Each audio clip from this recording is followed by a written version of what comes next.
Did Billy leave? Yeah, if you notice when Billy closed out, he started doing it, dude. He was like, he went like this. Someone, Wait, I hope keep recording. Hold on. Yeah. He started, No, I am. Okay. I am recording. All right. Yes. So also, I noticed this. Billy was closing his laptop like if your mom walks into the room and you're like looking at porn. Somebody walked in and he was like ashamed to be doing a podcast, and he was like, "I'm not working." I also like that. Like, well, you got like blackballed when we visited him there. Remember? Yeah, that's true. We'll kick it to ourselves in a second, but that was very funny that Billy. Now it makes sense that he raised his hand to try to talk about the Jets schedule first because he wanted to be done. Oh, be dude. Okay. So on today's Part of My Take, we have an unbelievable interview, something very different for the people. Brian Cox, astrophysicist, rock star, incredible conversation in studio, talking about stars, the galaxy, black holes, everything. You're not going to want to miss it. We're also going to talk a ton of NBA, NHL playoffs, a lot of action on Thursday night. We got some game 7s to look forward to, and the NFL schedule has finally been released. So we break that down, as well as Bucks Celtics from Wednesday night and a bunch of other things. Great Friday show to send you into the weekend for some game 7s. And we're brought to you by our friends at Visible. When it comes to saving on wireless, Visible wins every time. Other wireless carriers hit you with costly monthly bills, tricky extra fees, and unwanted add-ons. The competition doesn't stand a chance. The choice is obvious. Visible. You can shell out $60 or more a month with other mobile carriers, or pay as little as $25 a month for single-line wireless with Visible. You can get cornered into a family plan by the other guys to try and save, or save solo on a single line with Visible. You can pay extra fees every month on another mobile plan, or you can pay no extra fees with Visible. Switch to Visible at visible.com/pod and get unlimited single line wireless for as low as $25 a month. Comparison to single line with unlimited data and other major carriers for plan and network details, see visible.com/pod. Check it out, visible.com/pod.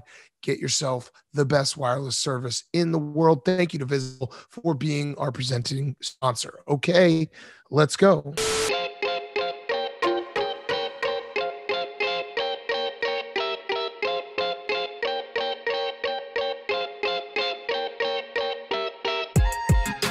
Welcome to Part of My Take, presented by Visible. Go to visible.com/pod right now to get the best wireless for as low as $25 a month. Today is Friday, May 13th, and the Philadelphia 76ers are dead.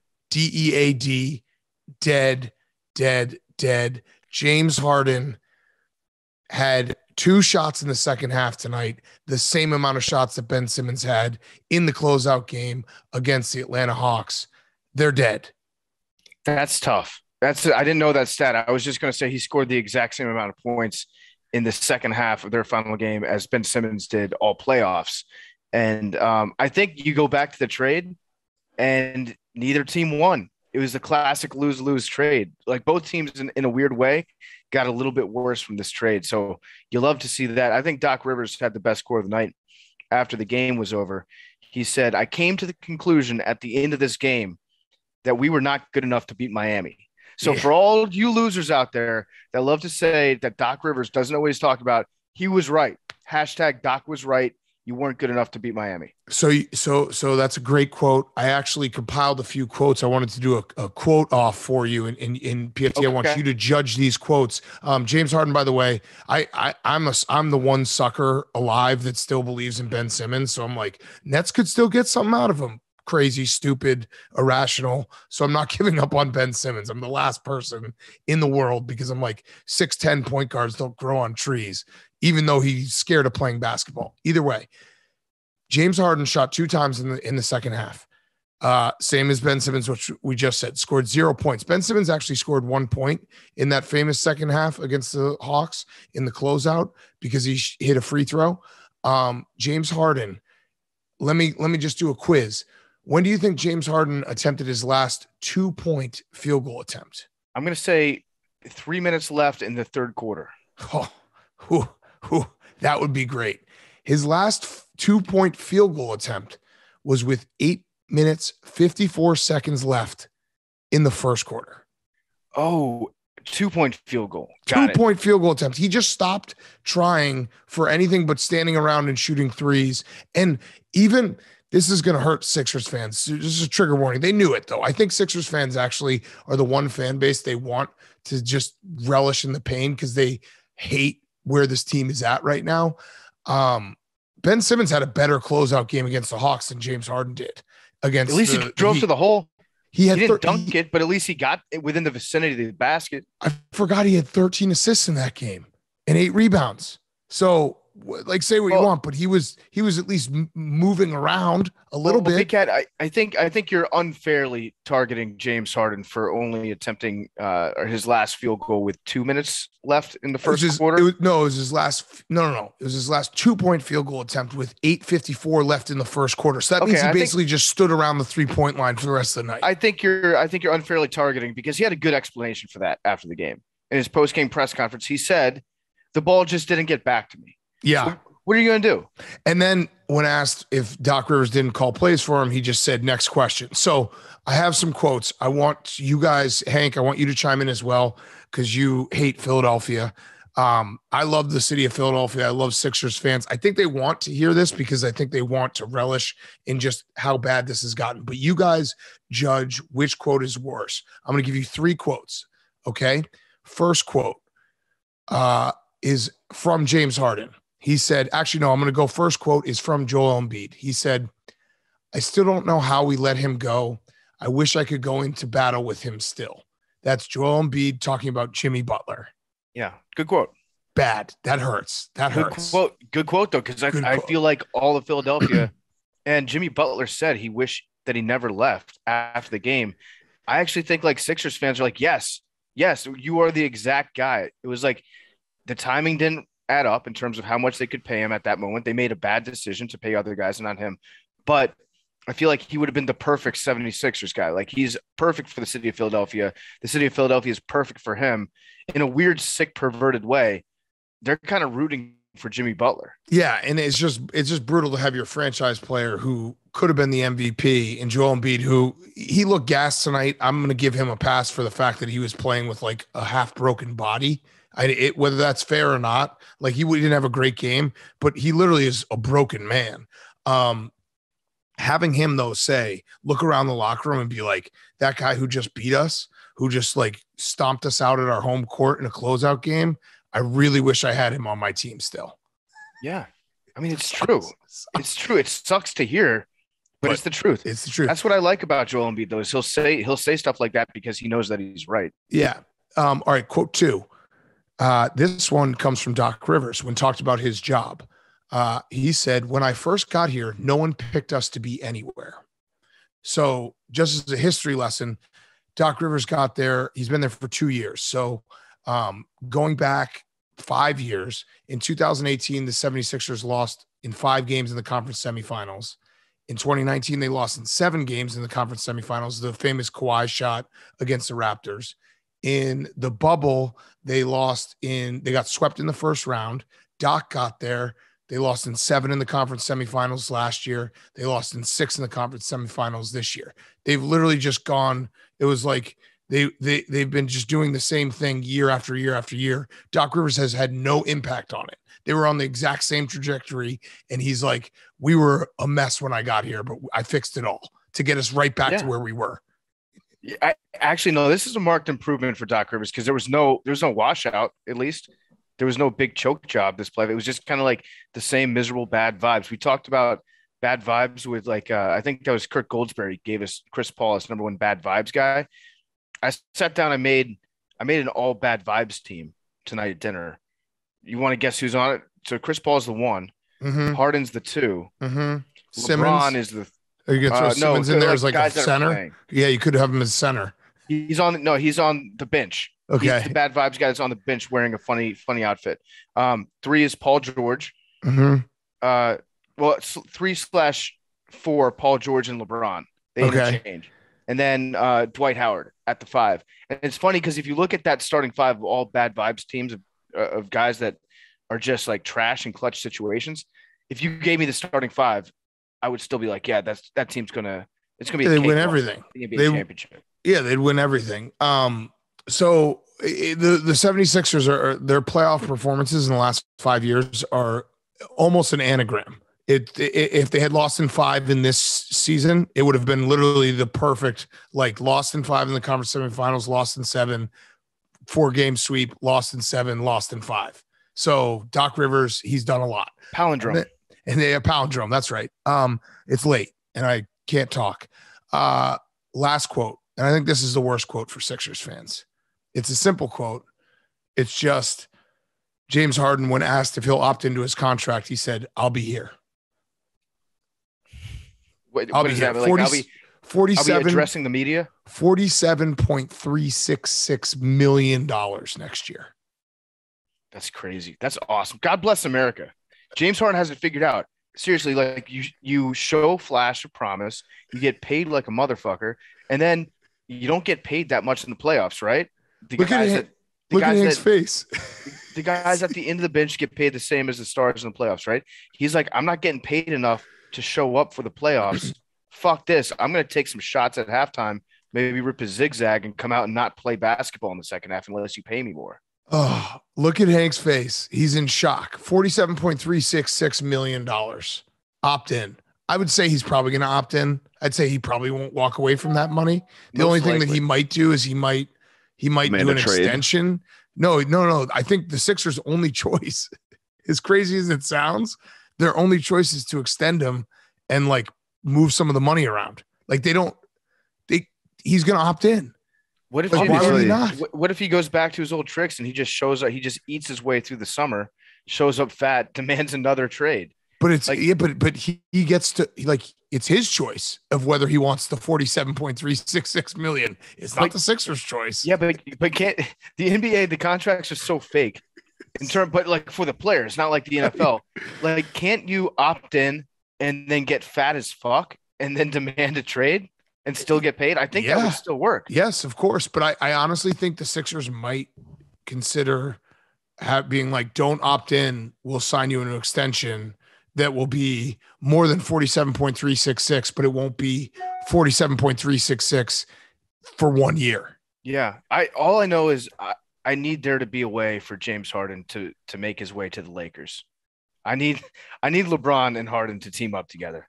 It's shocking. I know we were looking forward to this day. It's almost getting to a point where it's like perverse to watch him do this. And of course the Sixers are a team. Like, Danny Green gets hurt. Joel Embiid's been fucking ravaged by injury. The Heat deserve all the credit, because I do think there's something to be said, looking at you Suns, of going on the road, game 6, being like, let's not let this go to 7. Let's finish this right now. We're clearly better. The Heat deserve a lot of credit, but man, what a disaster. In the process, the process has gotten to a point where you have one of the top 3 best players in the league, and then James Harden for $47 million. Yeah, I think Nick Saban's full of shit. I think the process is overrated. We're results guys on this podcast, right? It's so bad. I don't care about the process. As I'm Machiavellian. Just give me the result. I don't care how we get there. Shout out our guy, the cuz, Anthony Gargano, who hosts radio in Philly, who's been on this show. It's clear that he's like newer to Twitter, and he said, I see it talked about a lot, and yes, I am just tweeting through it. So I appreciated him doing that, just admitting, like, I'm just tweeting through this shit because it's bad. I mean, if we were to do like a pool of guys that we think would probably either get hacked or somehow, some way, like tweet out a porn link over the next year, I feel like the cuz is pretty high up on that list. And when he needs PR 101, we'll have him back on the show. We actually, absolutely, it's unfortunate because we did want to have him on if the Sixers got to the conference finals. I think we got to have him on anyway. We just got to have him on. Have him on, but I want him like unfiltered. I want I want the stuff that he thinks is like unsafe to say on Philadelphia radio. I want the raw, uncut, pure flake coming out of the cousin's mouth. Yeah. I mean, it's a debacle. And on the flip side, I'm now respecting the Heat. Heat culture is real. If you don't think Heat culture is real, just watch what Max Strus has been doing, because the dude is an undrafted kid who went to DePaul his senior year, who the Bulls had for, I think, a year or two. He got hurt. So he's undrafted. He got hurt. He played 2 games for the Bulls. He got hurt. The Heat pick him up.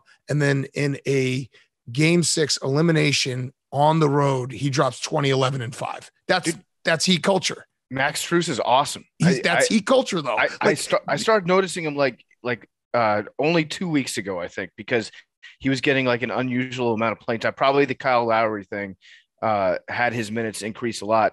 The dude is just legitimately good. But that's Plus what they do. Max. Yeah, Max is such a cool name. Yeah, the Maxes are hot right now, and that's what what the Heat do. They are like a franchise that obviously they have really good players. Like Bam is incredible, Jimmy's incredible. They got a lot of really good players, but they also find a way to get guys who can contribute and play in a system and are well coached. It's Heat culture. Jake. I don't know if they'll beat the Bucks or the Celtics, but I'm not gonna look past them at all. Anyone who says they can't beat those teams is crazy. They've proven it. They are Heat culture works in the playoffs. Yeah, I'm just glad they made the cut to be talked about on this show. But it's progress. It's progress. It's crazy to think. Jake gets right there. It is crazy to think, though. Obviously, LeBron years, but if the Heat somehow could win a championship this year, let's just say it. It's not that crazy. They're in the conference finals. That would be 4 titles over the course of 20 years, less than 20 years, with all 3 completely different rosters. Mm-hmm. I mean, that's the sign of what a really, really good franchise is. And 3 in a decade. Yeah, 3 in a decade. So. Got another quote here from Joel Embiid. Yeah. Obviously, I'm sure since we got him, everybody expected the Houston James Harden, but that's not who he is anymore.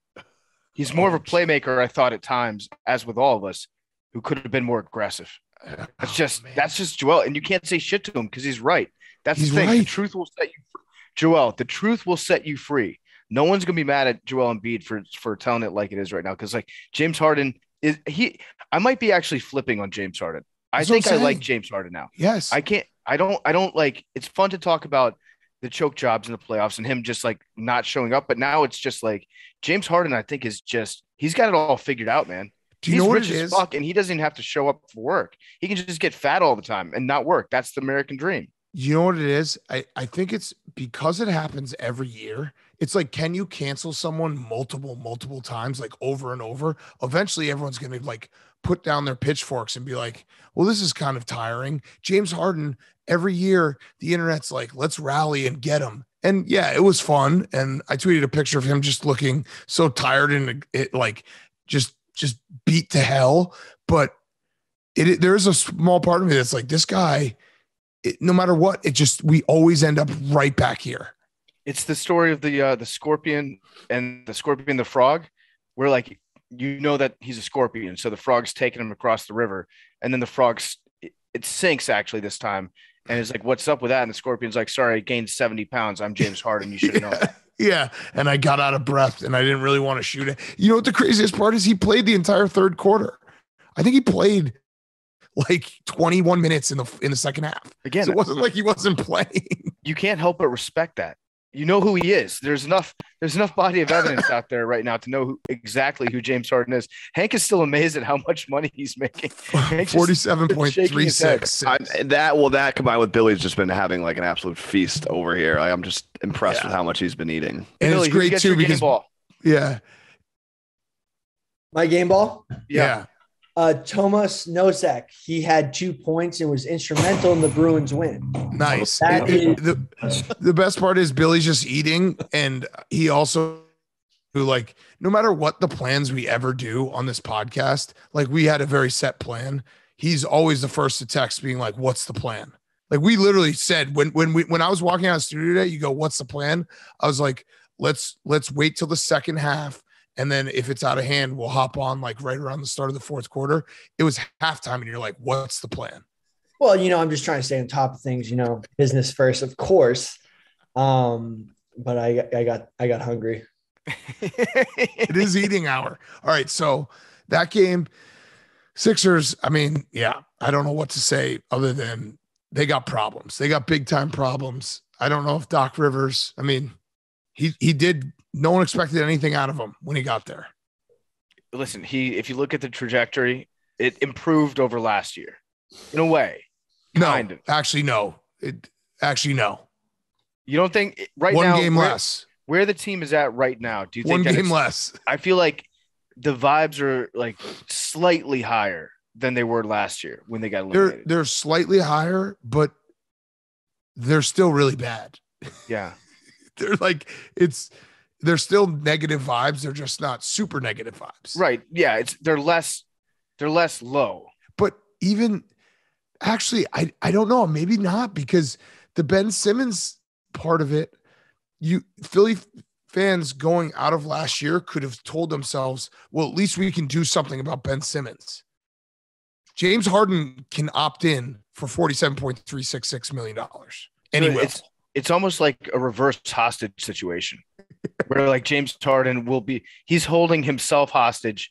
It's John Q. He's holding himself hostage on the Sixers unless they do something about it, like give him that big contract extension like you talked about, and then try to move him somewhere else. So the only reason I say that the vibes might be like a little less low than they were at this point last year is because Embiid played so fucking well this season. Yeah, no, and he's going to come back. You know that his ceiling is like so high right now, and that you can win a championship with him if you get him the right piece. Yeah, no, that part you're absolutely right. Like, you know, people be like, dude, what are you talking about? You're a Bulls fan. Of course, I'd rather have Joel Embiid than pretty much anyone in the NBA at this point. So you're right. You do have a piece that is whatever you want to say, 1, 2, or 3 best pull, like Giannis, Joel, like whatever you want to rank them. We're not going to rank them, but yeah, you're right. Like you have a piece that is better than almost every other team in the NBA, but fuck, 47.366.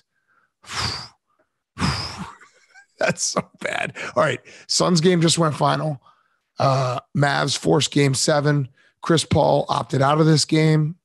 And that's all I got. They just killed them. Like that was never close. Yeah. I fully expected the Suns to win this game too. I thought that they were going to run away with it. I don't know what's going on. I saw that you texted the group chat that Russillo's already hedging against Chris Paul, saying that he's hurt. Should we get on board that? Should we say? No, he didn't say he was hurt. He said something is off. And I replied, yeah, we're a month into the NBA playoffs. This is right when Chris Paul, something is off. But yeah, something is off. He said, I did expect the Mavs to win. Now, before the game or before we hopped on, Hank, you said the Suns are definitely going to win game 7. Yeah, 100%. So I tend to agree, but now the Suns are in a spot where they're playing against Luka in a game 7 where he can easily be the best player on the court. Like that's so dangerous to be in a game 7 where if Luka is like, I'm going to not miss tonight, he could easily do that and steal this series. So what's weird about this game 7 is I think for the Mavs, it's going to be like a real big turning point for their franchise if they win or if they lose this one particular game, because it feels way different if the Mavs get bounced in the second round. They've got Luka, who's a great player, but you almost have to admit at that point, like you need to find a piece to fit around Luka to take it to the next step. And it's going to be tough to find like a real good complementary player for a player like Luka because just of his style. Like it's tough to find somebody that'll fit in nicely with him and take it to the next level. Now, if they just happen to win the next game, then you can be like, listen, we made it all the way to the Western Conference Finals last year. Luka is good enough to do this with the team that we have around him right now to take us to the finals and maybe win one. So in a weird way, it's like this one game actually will mean a lot for the future of the Mavericks. Yeah, I do think they're already in a little bit of not house money, but like Luke, they did the progression thing. Like Luka had never won a playoff series. They win the first playoff series. They're taking the Western Conference champs to 7. So they are like, I wouldn't say if they get bounced in 7 at Phoenix, I wouldn't say this was a disappointing run for the Mavs, but I get what you're saying. Like the course of the franchise could change, like similar to the Hawks being like, we've arrived when they go to the Western or Eastern Conference Finals last year, and they clearly hadn't. Right. So I'll take it one step further. How's this for a take? It would actually be better for the future of the Dallas Mavericks if they lose this game. Ooh. What? Get on that level. This is like, did you guys see the take? Hold on, I'm going to find it. There was a real take quake. That's a good take quake. You could convince yourself of it.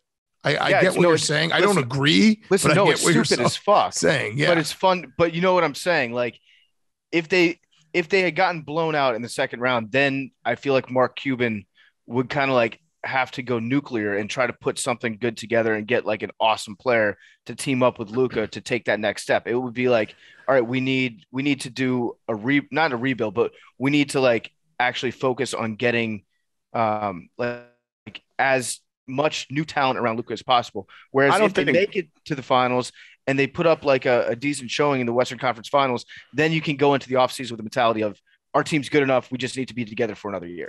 I don't think Cuban is like that. Yeah, I don't think he falls under that category of owners that are just like happy with what they do, and if they're successful, then they're just not going to care. Like I feel like he cares. Yeah, no, he does, and he wants to put the best team around it. It's one of those takes that I don't agree with, but I respect. Yeah, thank you. That's all I need. Yeah. This is another one. Takes. So this is another one that I saw. Is Bob Kravitz one of your Deflategate guys, Hank? He had a headline today. I didn't read it. But he might have explained it better. I don't care. I just read headlines, whatever. The Indianapolis, that's the Indianapolis Star guy, right? Yeah. A repeat of Jonathan Taylor's output would be bad for the Colts. Yes. I love that. Fucking great. Those are the best takes in the world, though. That's what makes talking about sports fun, is to see like who can be so smart that they actually become stupid as shit. Yeah, exactly. So Game 7, and then we got to talk a little hockey. Then let's talk some NFL, and we'll get to the rest of the show. He's actually responsible for Deflategate, by the way. He's like he was the reporter who like first reported it, and then said he has a seed of doubt afterwards. Oh shit! I didn't know that. Disgusting. I have something to read to you guys. It's the famous tweet. We don't have any words, and we know you don't want to hear them. We understand your anger, your frustration, your sadness, everything you're feeling. We get it. This isn't the ending we imagined, and certainly not the one we wanted. Thank you for being there the entire way. That's the Tampa Bay Lightning tweet from 2019. They're 17-0 off a playoff loss since that tweet. Mm-hmm. Insane run. I don't know if we'll ever have a run like that again. And it even includes the stupid bubble qualifying thing that they did. Did you see the guy that's up in, what's the name of it's like Jurassic Park, but when it's for the Maple Leafs, when all of Toronto goes outside and watches on the big screen TV. Yeah.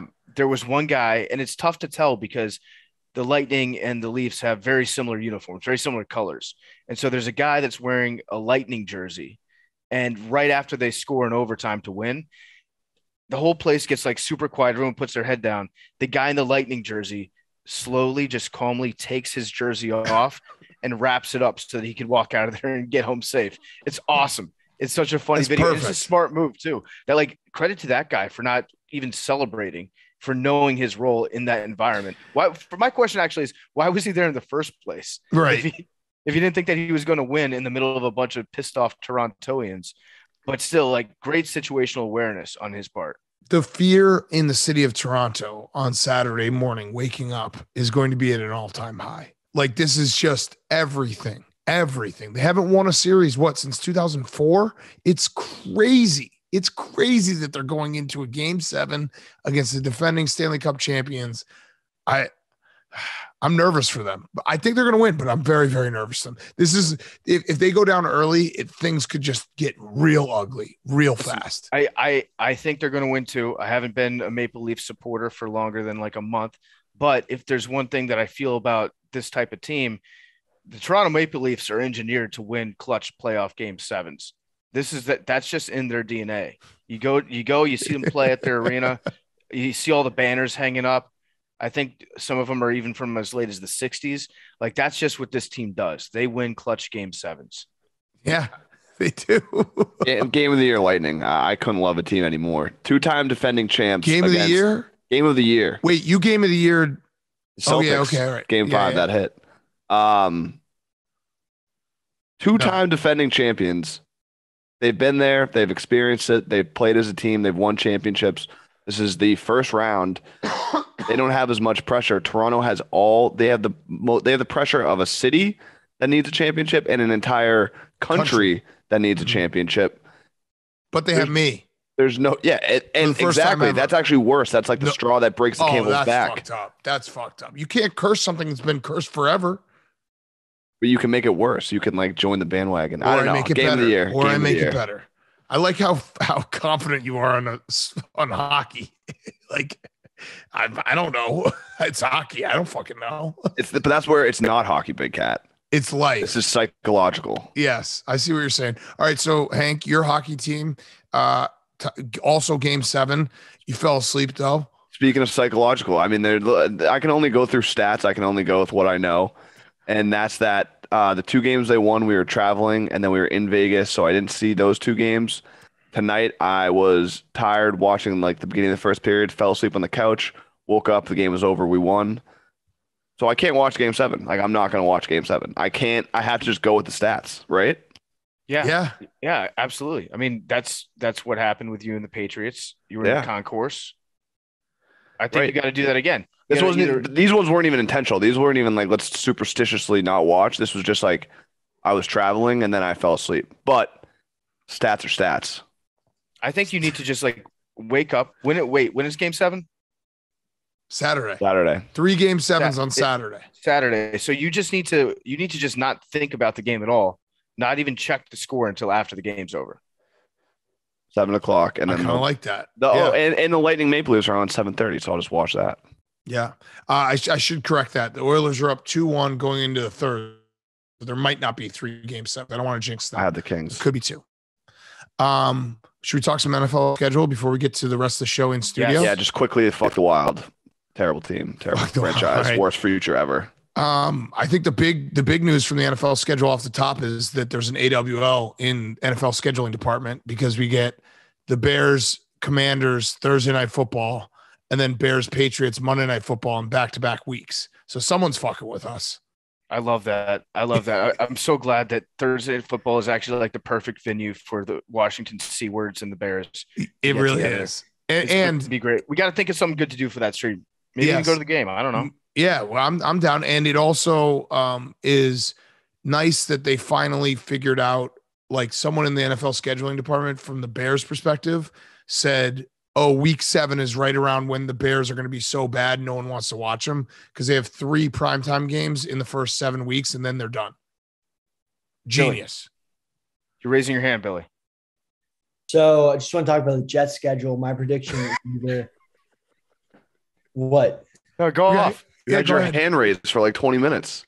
Well, it's either going to be low level 7-10, high level 9-8. But you knew the thank God you had your hand raised for that. We knew who you were playing before tonight. No, but it's different. I know what you're saying. No, but like looking at the schedule. Right. This way you get to like incorporate where the bye weeks are. You get to see where your schedule gets weaker. Where's the rest? I mean, for example, you know who you're playing, but you don't know. Like you're going to have an injury bug late in the season. Right. But we don't know anything. Like we always do this. It's fun to do it. Oh, well, this is why we're doing it. Right. But are you saying it confidently or is this just yeah. Like I think the Bears are going to go 17-0. No, I'm saying realistically, hopefully 9-8, we make a playoff berth and then we get something going. I mean, we have an electric team there. It might be low key a wagon. We have a lot of players. We have a lot of electric players. We got a lot of parts and we got a defense that's head by Salah. That's going to be good. What's the point of your schedule that you're most worried about, Billy? Patriots and Buffalo. Yeah. But when is now we're doing the schedule that you just saw the opponents when you knew that you were playing them 4 times, but what? Right. But Patriots late in the season for the playoff berth, because look, Bailey Zappi might actually be a starter and they might have a rookie quarterback that we can beat. I'm just saying. I'm talking to a high person. This is why we love the schedule release.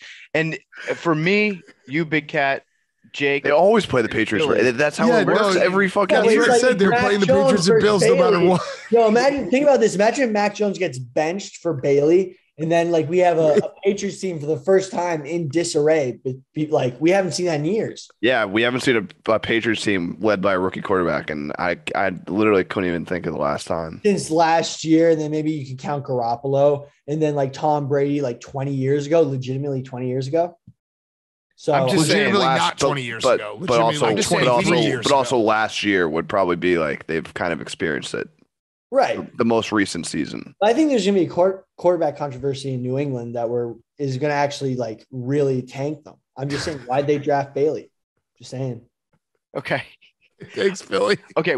One thing we all need to be cognizant of on this podcast, for the exception of Hank probably, is that we are the teams that on other people's schedules today, that everybody looks at and says, okay, that's a win for us. Win. Yes. So we're easy wins. We're all a bunch of marks over here. I stopped looking at the Bears schedule after weeks. I was like, all right, just show me where the primetime games are. All right, cool. Nothing after 7. All right, I'm good. Like just everything else at noon or 1 o'clock. Like that's all I want. So I did when I got off the train today. That's when the schedule came out, and Jake was walking outside of the train station with me. And I pulled it up and I started going through it. And I'm such a fucking sucker. I was doing the win-win, loss, win-win. Jake, what I come up with? Like honestly, in the moment. 12-5 Washington Commanders. 12-5. I think the Commanders actually have an easy schedule this year. If you look at it, like the NFC Beast, we're going to be good. The entire division is going to be good. We play the worst. That wouldn't be an easy schedule. Well, we're going to beat each other up inside the division. But besides that, I think if you look at the rankings of strength of schedule, I think the 4 teams with the weakest schedules are all the NFC East teams because they play each other. Actually, now that I think about it. So I'm pulling it up right now. The 4 teams with the weakest schedule is actually it's the Giants, the Eagles, the Colts, and the Bears. I saw the Commanders had the easiest schedule. Where'd you see that? It was on at least 3 articles. I'm going off Warren Sharp, who I trust. He's got to be like different types. He's got his own metrics. Yeah, he got his own metrics. Yeah, I feel like the fairest way is winning percentage from last year, right? Yeah, but that doesn't. Yeah, I guess, but you have to like take into account, like if you're playing the Broncos this year, it's different than playing them last year. Seahawks, so I don't know how he does it, but you'd have to take into account like shifting of quarterbacks and everything, right? Yeah, I mean that's probably a fair thing to say, but I do know that the Bears have an easy schedule too, like on paper. Because they stunk last year. That's kind of they do design it that way. Nice. I love kind of all the pageantry that goes around the schedule release. They do the release of the schedule release date like 2 weeks ago, and then there's like a slow trickling out of information. But I have a better way to do it. I think this would actually be what if every year they just like announced during football season on Monday mornings, they did like a selection show for what teams were going to be playing that week. Like not even the teams knew about it. Yeah. And they just announced it at the start of the week. That would get me through my Monday morning so much faster. It'd be amazing. Yeah. It's like when they announce like where college game day is going to be. Yeah, exactly. Like, why not? I mean, imagine how exciting Monday mornings would be. Even if the best part about that would be if you have a shitty team and you lose on Sunday, you still have something to look forward to on Monday. You can use the internet on Monday morning. Yes. Because at least there's some important information that you're going to need to know. Other quirks that I noticed going through the schedule, week 1, Broncos at Seahawks. That's awesome that they did that. Monday Night Football. That's going to be great. Like I'll soak that in. Thanksgiving night. You always got to look at the schedule and see like, am I going to have to be around family, talking about stuff? Thanksgiving night, Hank's Patriots at the Vikings, Kirk Cousins primetime. Like, thank you, NFL. You gave us a great talking point. Like, haha, look at Kirk Cousins. That's so nice of them. Yeah. Now, is that going to be like a superpower game for Kirk Cousins playing on Christmas? No, that's Thanksgiving night. Okay, Thanksgiving. Yeah, no, that's going to be that's actually going to be perfect for Kirk Cousins to have like an awful game. Belichick is going to dismantle him limb by limb. There's a working weird theory out there that the Browns got an easy first 4 games because Goodell's going to suspend Deshaun Watson for the month of September. I don't really understand that one because, like, when has the NFL done anything nice for the Browns?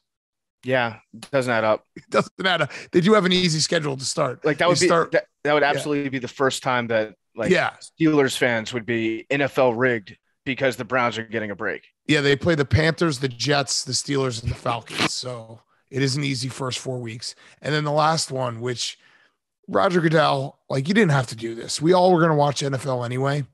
What they did for the Christmas Day schedule is so mean because they did. So it's Packers at Dolphins first game. I don't know. Might want to have the Heat and Bucks play in the NBA. That's funny. Then second game, they have the Broncos at the Rams. I don't know, playing the Lakers. You might want to have the Lakers playing the, NBA Christmas Day, or maybe even the Nuggets with your 2-time MVP. And then the last game is, I don't know who's playing the Cardinals. I can't remember. The Bucks at Cardinals. I don't know. The Phoenix Suns seem like a pretty good team. They literally just picked out the best NBA teams.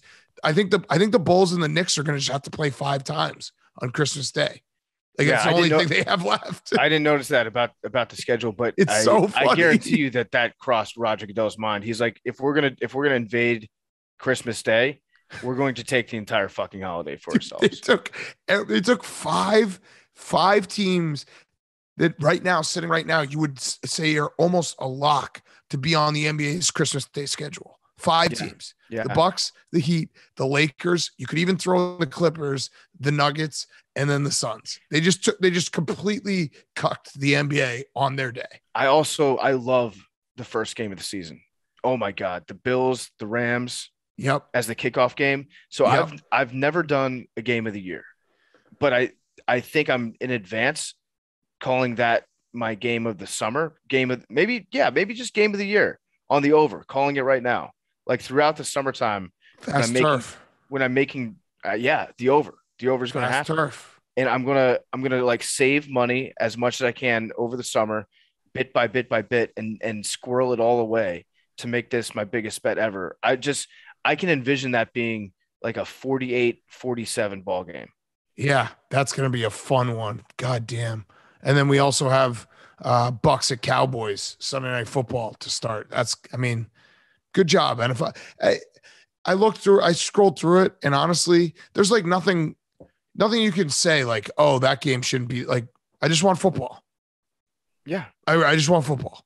I have the self-awareness to realize just when the Bears are on national television, other people are looking at that and being like, ugh, we don't want to watch that. And obviously week 2, Packers, Bears, national television. I'll just kill myself. Yeah. Don't do that. But maybe for real this time. Who cares? Don't do that. No dishes, nothing. As much as we made fun of like everything trickling out and being such a weird way of like announcing your schedule and taking yourself very seriously if you're the NFL, when it comes out, I still get excited. Yeah. Like I was reading, I was like super pumped up. I was doing all the things that I make fun of other people for doing, like scheduling out what my wins were going to be next year. It's good to have some optimism every now and again. Yeah. No, you have to do this. I was getting frustrated this morning just because it was like every blue check mark was holding it over our heads. Did you see that one guy, by the way? Shout out to one guy who named his Twitter account NFL Schedule Leaks. Yeah. And he was completely just making them all up. And he got like 10,000 followers. And then he was just like, yeah, this is all made up. Yeah. I love the move of just being like, yeah, I was bored and I just decided to fuck with people online. So I just invented all this stuff and I got over 10,000 followers. And then one of the first replies underneath is from one of the new, like anonymous, like NFL injury and trade update accounts. I think it's called like JPA Football, who takes himself quite seriously. And that guy was like, yeah, well, guess what? You just lost like 900 of them over the last hour. And it's like, yeah, that's the guy's point. That's the point. It's like, he doesn't care about building his brand because it's all fake. Yes, exactly. And also one last shout out to the Chargers for doing the anime, including Urban Meyer as a Jaguar at the bar, which was great. Yeah. Little nuggets everywhere. Wait, so let's grade the schedule releases. I think the Chargers get an A. Yeah. Lions get an A. Oh yeah, A+. Yep. Commander Dale Brown from Detroit Urban Survival Training. Yep. So they get an A+. And those are really the only two that stood out to me. I think Cleveland did something cool too. The Cardinals did Flappy Bird, which is okay. Pats had Ernie Adams. Oh, that's kind of cool. That's cool. So B+. Yeah. The Bears were just throwing footballs into a bucket. It was like a solid F-, like as much of a F- as you could get. The Commanders just took 3 players. They took like Charles Leno Jr. into a break room and just had him smash different items. They get an F. as well. Yeah, like I don't know. I would actually be fine if the Bears just released the schedule. Like, here's our schedule. I don't know. It'd be funny if a team didn't do it. Be like, you can find it online. Just fucking Google it, dude. We're focused on football on our team, not schedule releases. Last thing, not to go back to Sixers fans, but Memes is updating this. So thank you to Memes. One last quote: Jimmy Butler in the hallway yelling Tobias Harris over me. So that's tough. That's tough. That's tough. But yeah. All right. Should we kick it? Should we kick it to ourselves? Yeah. Everyone listen to Brian Cox. Incredible interview. Let's kick it back to ourselves in studio. Did Billy leave? Yeah. If you noticed when Billy closed out, he started doing it, dude. He went like this. Wait, keep recording. Hold on. Yeah. He started. I am. Okay. I am recording. All right. Yes. So I noticed this. Billy was closing his laptop like if your mom walks into the room and you're like looking at porn. Somebody walked in and he was like ashamed to be doing a podcast. And he was like, I'm not working. I also like that. Like, well, you got like blackballed when we visited him there. Remember? Yeah, that's true. We'll kick it to ourselves in a second. But that was very funny that Billy. Now it makes sense that he raised his hand to try to talk about the Jets schedule first because he wanted to be done. Oh, be excused. Okay.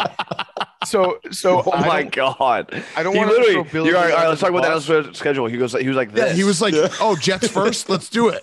And like what, Billy? He's like, oh, I just want to talk about the Jets.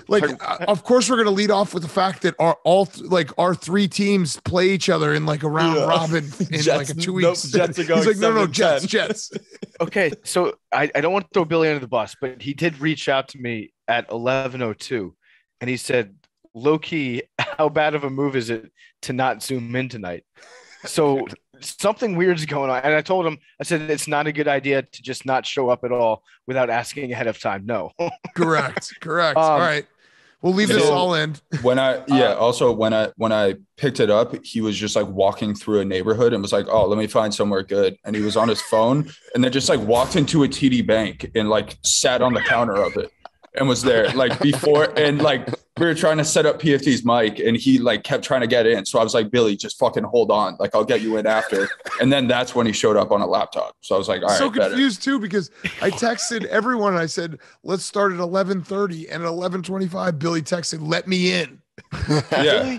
Did Billy break into a bank to record a podcast? I thought he was doing it. I thought he was doing have video when he was like, I'm at the bank.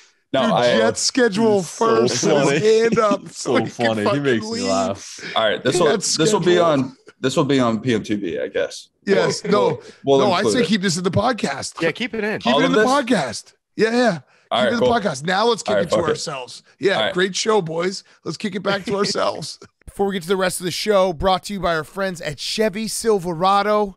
CHEVY Silverado, the strongest, most advanced Silverado ever. It is strong, advanced, dependable, and hardworking. You might not be a truck person right this second, but you are in the future because there's nothing better than having a truck. Summertime, tailgating at concerts, bringing the boat to the lake, moving lumber around, doing odd jobs around the house in the summertime. Nothing better than a great, dependable truck that works hard for you, and that is a Chevy Silverado. If you go to a Chevy Silverado dealership and you whisper the words, pardon my take, or PMT, or even Jake, if you say Jake, you get $100 off your Chevy Silverado, free tank of gas, free cup of coffee, all on us. Chevy Silverado, the strongest, most advanced Silverado ever. We love Chevy. We love the Silverado. Hopefully we'll be driving one this summer at some point. Chevy Silverado, the strongest, most advanced Silverado ever. Okay. Rest of the show. Boys, I don't know who we want to start with because Hank and PFT, you both just had crushing defeats on Wednesday night. Let's start with Hank. You go first, Hank. Hank, the Celtics had that game up 6 with a minute and a half left. It's crazy, like, seeing how it all played out. The Bucks went 6 for 6 from 3 in the fourth quarter. Celtics didn't try a 3. Drew Holiday literally stole the Defensive Player of the Year award from Marcus Smart. It's a regular season award. In back-to-back plays. Panic button, because it felt like a game you guys should have won, and the Bucks found a way to just make enough plays down the stretch where they win the game. in stunning fashion. Bobby Portis never stops hustling. Thoughts? Worst loss since Game 7, Eastern Conference Finals against LeBron for sure. As good as the win the other night felt, last night felt significantly worse. It was like a big time lose sleep over it. Like you're kind of up at night thinking about it. It's the first thing you think about when you wake up, just deep sigh, and just like you look at all the Bobby Portis, Drew Holiday stuff, like it shouldn't have even happened. It was 14 seconds left. Giannis missed a free throw. Marcus Smart and Jaylen Brown were the only two people close to it. Somehow they didn't say anything. They didn't communicate. They got mixed up. The ball went out of bounds. They both got the ball went to Bobby Portis. Both got their hands on the ball. Insane bounce. And because everyone was going for the rebound, Bobby Portis was able to get his shot up without anyone contesting it, which even Bobby Portis, I think, if you asked him, if you hit him with truth serum, he didn't think that was going in. The way he shot it was like, I have the ball, I have to shoot, I'm right here. Threw it off the glass in, and then the Drew Holiday play, which was an insane defensive play to help with Pat Connaughton and snatch the ball from Marcus Smart, then throw it off of him. We talked about Marcus Smart when we talked about him passing up that shot, and it was like that's something the old Marcus Smart would do, and I said that's something that Marcus Smart might do tomorrow. Like last night was a perfect example of that, where Jason Tatum and Jaylen Brown didn't touch the ball in the most crucial possessions of the game. Like, yeah, he kind of had an open look at the basket, but there was still a lot of time. I don't know why they wouldn't have gotten the ball to one of those guys first. And then on the inbound play, there was just a lot of turnovers the Celtics had in the fourth quarter that were like, I don't know, just lazy or like kind of inexcusable, where they just had bad passes, kind of lazy passes, go out of bounds, get deflected, get stolen. But to just not even get a shot at the tie when you had the lead and essentially the ball with 14 seconds left, it's devastating. It was a devastating loss. I still think the Celtics are going to win the series, though. I like that attitude. I think they're going to win tonight. Is it a must-win or can't lose? It's a must-win. Okay. Smart's revenge. I have a bet in the Barstool Sportsbook. Celtics to win. Marcus Smart over points, rebounds, assists. It was as bad as it gets. You heard that stat, though, right, where 82% of the people that win Game 5 go on to win the series. So I'm wondering if you heard about math. Yeah, I do. Uh-huh. To me, I hear people win all the time. 18%. That's true. That's a lot. That is 18% is nothing to scoff at. No. And when we were talking about Marcus Smart the other day, I think I said like you'd be like a pitcher in the major leagues with that batting average. That's true. Yeah, you're like the best hitting pitcher in the majors. It still feels dangerous when they get up to the plate, right? Yep, Jake Arrieta. Especially in the playoffs. But we were talking about good Marcus and bad Marcus after Game 1, I think. Or no, it was against the Nets, right? Yep. The Nets Game 1. And I thought of this last night when I was on Twitch, and it hit me like the perfect example. Like he's like Rembrandt, the painter. I know you're familiar with his work, Hank. Sometimes you get a guy. Sometimes you get a guy that paints like beautiful scenes of Puritan families, and then other times you get the guy that cuts his own ear off and goes totally psycho. And last night we had the Marcus Smart was cutting his own ear off game, and I was paying attention. It was on my second screen. I was watching a little bit. I was checking in on it. I thought the Celtics had him like at halftime. I thought like this game was absolutely in the fourth quarter. Up 7 at half. Up 7 at halftime. They were 13 in the fourth quarter. They were up 13 at one point. And so like you don't think that that's going to carry over? Like that's a deflating loss. I'm going to defend Marcus Smart for a second.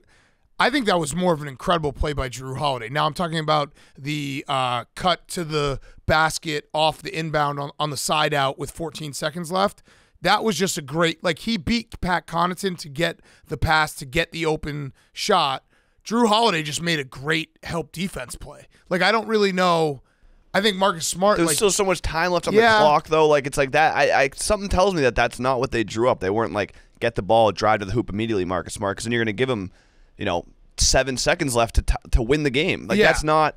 And then the end of the game, I thought that was just a bad play that they kind of drew up because it was inbound to Al Horford back to Marcus Smart. So he basically had to start at the baseline and go all the way. You know what I mean? They should have had someone who can handle the ball, catching the ball and then going up. He's the point guard. Right. That's the problem. Is he shouldn't have been inbounding it, but obviously he's open after the inbound. I thought that was a little weird. Like Jason Tatum, get him the ball running. Right? Like up the court is what I would want in that situation. There was just some Derek White had a pass that he just passed it out of bounds. There was just a few just like lazy plays. I don't want to call them lazy, but just plays like even that one where it's like handle the ball and pass it. Like they were just dribbling like way in front of him. It got stolen pretty easily. Now it was just bad. It was bad fourth quarter execution. Their offense, like they went away from. They were just playing isolation basketball for the last 6 minutes. Like it seemed like they were up, and then they're like, all right, we're just gonna kind of play iso ball, run the clock out, and we got this easy. Now, how much can you say though? They're the champs for a reason,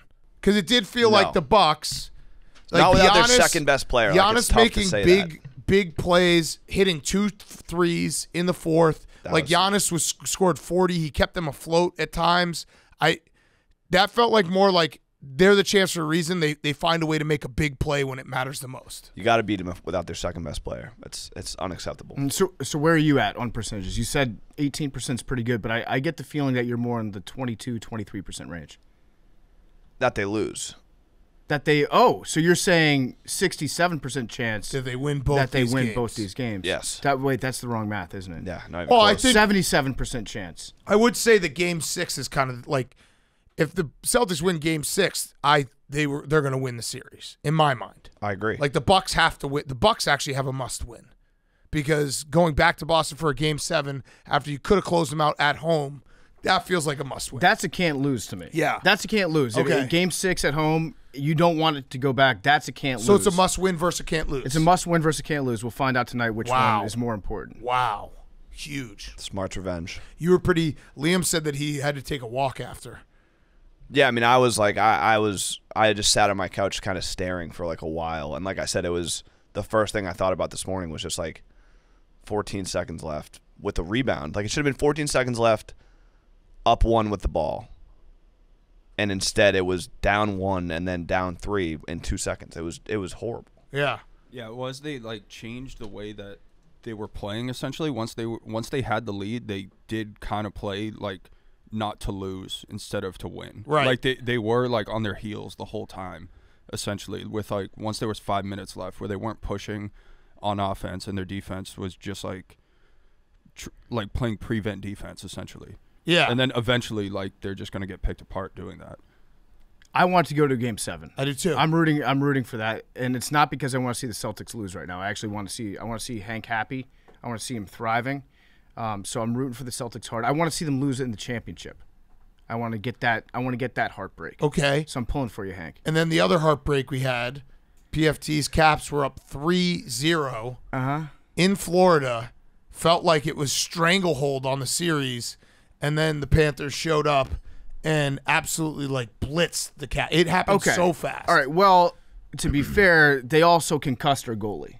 It was a dirty play, high stick to the chin. Jake, you saw it. Samsonov collapsed to his knees. It looked like he was unconscious for a little bit. It looked like he died. They gave him a penalty. There was no blood. That's such a weird rule that they have in the NHL where it's like, if you bleed, that's how we determine. Actually, now that I think about it, that's a good rule. Like that's as good a rule as any. It's like if you are showing visible blood, it's a more severe penalty. No blood, no foul. But still, they concussed our goalie. He didn't look right for the rest of the game. Bobrovsky looked like he had looked all year. I'm worried. I'm a little bit worried that Jake is going to defeat me in my own barn and that he's going to be so nice and polite about it. He's going to stick his hand out. We're going to do the handshake line. It's going to be like losing to a golden retriever, and I can't be mad at him. So I don't know who I'm going to be mad at in that instance. I'm talking myself into all the worst things. A couple of good spin zones that I have for myself. Number one, we got into a fight at the very end of the game. I always love that in hockey. Need it. At the end of a playoff game, if you get your ass kicked, if you can get into a fight with the other guy with under a minute left, I feel like that momentum actually does carry over to the next game. So I think it was Lars Eller beat the shit out of your guy. So I agree with that. I just care about the scoreboard. We're skating downhill right now. We're skating downhill. That's the thing. The ice is tilted towards the Capitals. That's what I'm telling myself. The ice is tilted. We've got home ice. We're going to be rocking the red in the barn for the tits bet. So you guys are going to be in the barn Friday night. We're going to be there, Jake and I. We're going to go on DC Sports Radio tomorrow. I'm going to open up the phone lines to have any listeners to 106.7 The Fan call in and just roast Jake. I want it to be a roast of Jake Marsh on the radio tomorrow. I don't have the number. Okay, but text it to me. Okay, I'll text it to you. What time? It's going to be 11 a.m. All right. Corporate Hank I'll will be cancel up. some meetings. Yeah. I'll move some meetings around. I want everyone. I want Hank to call in. I want everyone to call in and just roast Jake Marsh to his face. He'll sit there and he'll take it. I'm going to show you what it's like to be a visiting sports fan in D.C. This ain't Raul John. This ain't Raul John, baby. I'm not coming in like flipping off the Caps. No, you are. Yeah, you are. right before we started, you're like, I will beat the fuck out of any Capitals fan that tries me. Jake was like, that's what he said to me. You mean the Washington Capitals? I thought that was out of line, Jake. He was like, if any Cap fans like even fucking look at me funny, I am going to pound their face in. It was disgusting. I may have said that. Yeah, he did. He did. So everybody call in and roast Jake to his face. I need all the false confidence that I can get going into this game. Now, PFT, if someone did try Jake, yeah, you have a heavy burden of not letting our darling boy get hurt. I will personally murder anybody that hurts Jake. Yeah. I will murder anyone that tries to hurt Jake. Jake, if someone tried to hurt Jake, it would be pretty close to like someone trying to hurt my child. I'd have nice. Big time dad strength. I would go to jail for you, Jake. If someone tried to hurt Billy, I'd be like, tag me in. But Jake, Billy. Nice. That's how we set up the jokes here. Billy, but Jake knows that Billy can fucking beat up anyone. Yeah, heroin. Beat the fuck out of anyone. Well, not a banana. Heroin. Not a banana. Heroin. Yeah. Oh, I'm excited. This will be fun. There's gonna be a decent crowd for Panther fans. Why do you say that? Huh? Because I've had like 3 people who I went to high school with say they moved to DC and they're gonna be at the game. Okay, huge. All right, so at least four Panthers fans confirmed there. Yeah, we know of. Yes. I loved watching the game on ESPN. I don't know like what the hierarchy is for all the NHL, like the rabid fans out there. You probably, from what I gather, you like listening to your home broadcast first and foremost, and then there's probably some national announcers that you like, some that you don't. The guys on ESPN too. I don't know who they were, but at the end of the game, when they broke it down for me, I'm not a smart hockey fan, but they broke it down in a way that I think it was like even a Trent Dilfer. Even Paul Bissonnette could understand the way that they broke down the game when it was 5-3 and we pulled our goalie with 3 minutes left. The announcer goes, all right, so what you're going to want to do here, you're going to want to score as fast as you can, because if you score fast, then that gives you more time to score again to tie the game. And I was like, oh, you want to put the pressure on him. Yeah. You really want to put the pressure on him that you might score again. They almost did. They almost did. We had our chances. We missed them. I'll just get to my Fyre Fest already, which is a lot of people are saying that I jinxed the Capitals. I don't believe in jinxes.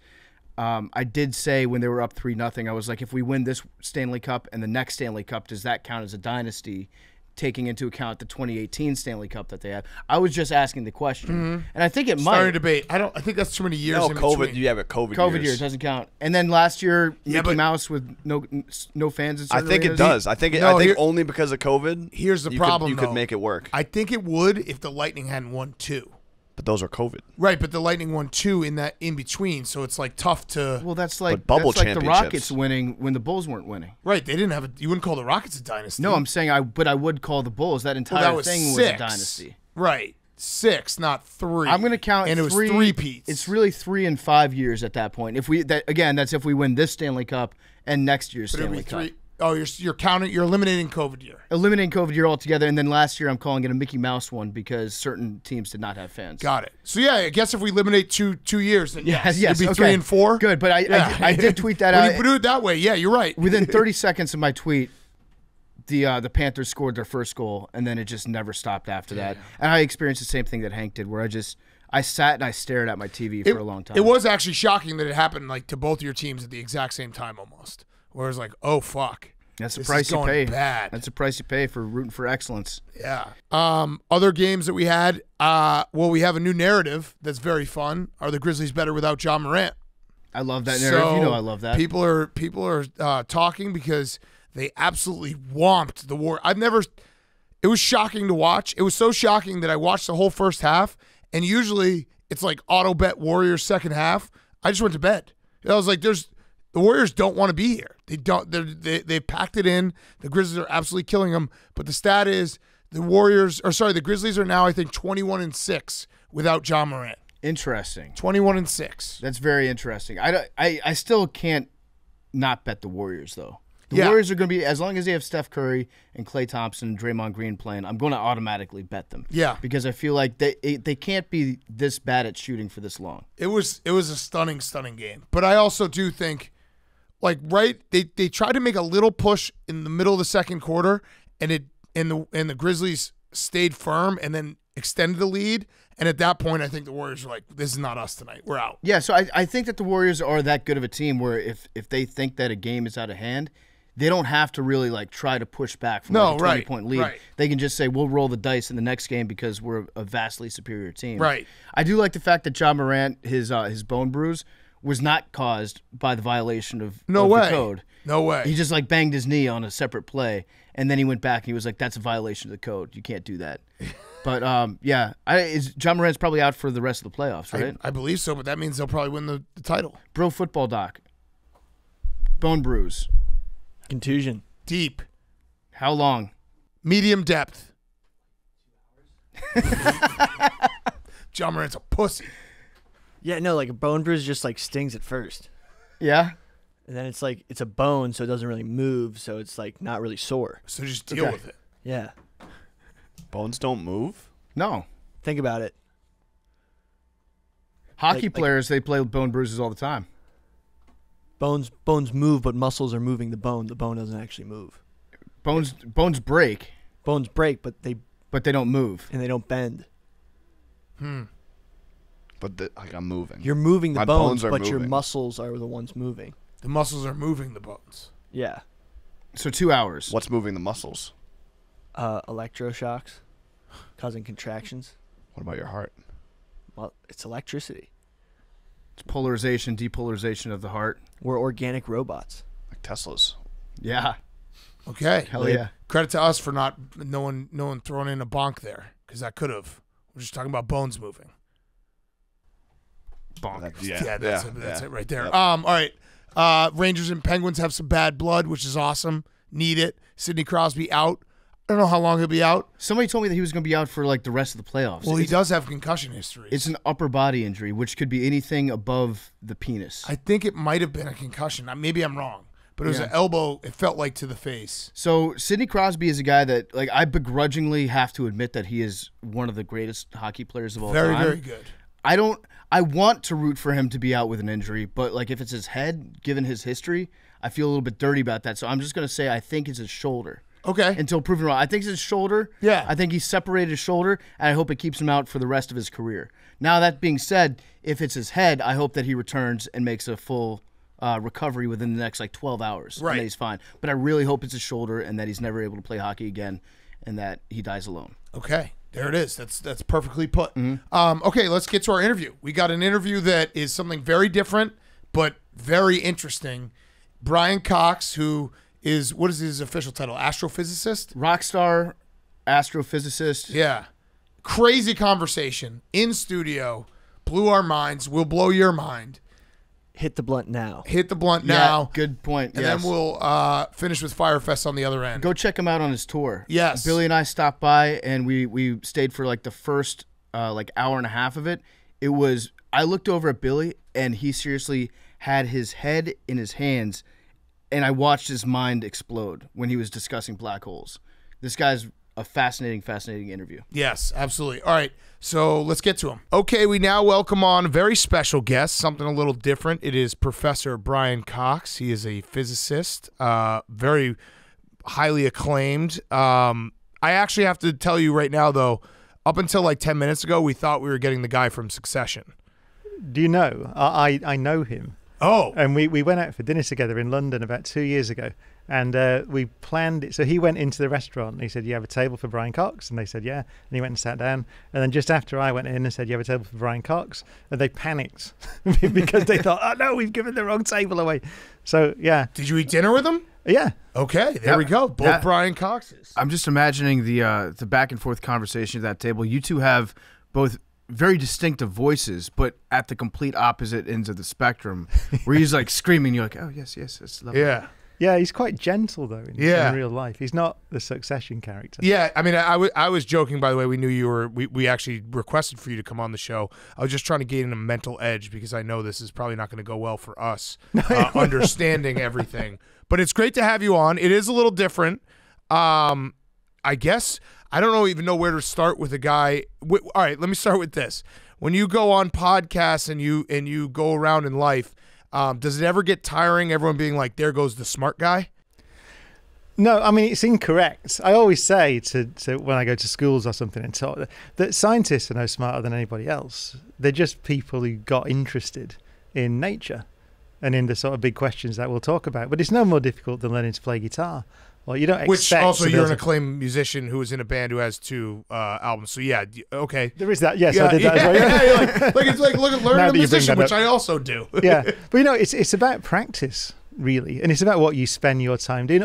Sports, you don't suddenly become a great quarterback or whatever it is. You have to practice, and it's just the same as that. It's just focus. I like that because I was listening to an interview you did, and you said something similar when someone was brought up like, "Oh, I've never was good at science," and I count myself in that category. Like math and science were never my strong suits, and you said, "Well, I don't think people can't learn. It's just practice, and it takes a little bit longer for some people," which is a good way to approach it because it does seem like at this point in our history, and we don't need to get into like too deep, but science has kind of been thrown out a little bit, and people don't pay attention to it as much. Which is strange because it's just the study of reality. Right. So it's scary though for a lot of people because it is something they maybe don't understand at a deep level. I think that's where the interesting stuff lies. Though I mean, the live shows that I'm doing, I start with just a quick tour of the universe, and so I say, this planet is one planet around one star amongst 400 billion stars. So in our galaxy, the moment you said that, 400 billion stars, that's a challenge. And nobody can visualize that. And then that galaxy is one galaxy amongst 2 trillion galaxies in the piece of the universe we can see. And we are very sure the universe extends way beyond that and could be infinite in extent. And even that, we think that our universe might be one of an infinite number of universes in the so-called multiverse. Okay. And that is challenging. Yeah. Yes, it's very. no Like, doubt. That hurts my brain to my think mind about. is rebelling against the words that you're saying right now because it's almost too big to comprehend. Do you have to how can you even comprehend that, or at some point it just becomes all theoretical and you have to disassociate yourself from thinking about the reality of the fact that we are so infinitesimally small that can your brain actually understand how small we are, or is it just words that you say at this point? No, I don't think anyone can visualize even the 400 billion stars, right? The little island that we live in, the Milky Way. Even that, it takes light 150,000 years to cross it, traveling at 186,000 miles a second. You can just keep I don't think anyone can visualize those numbers. But what you said there is really interesting, that there's a difference between being able to visualize it and then getting annoyed because you can't make sense of it, or you can try to understand what it means. It does. You're right. It means that we are not at the center of the universe and we are physically insignificant. That's a fact. But then you have to deal with that. Yeah. And that's the interesting bit, actually, right. Isn't it? It's what do you make of it? So how do you deal with it? I mean, right now I'm actually already considering a good comeback. I can have somebody calls me short. I'll be like, yeah, well, in the cosmic sense, you're very small too. Yeah, exactly. So we're equally insignificant. Yeah.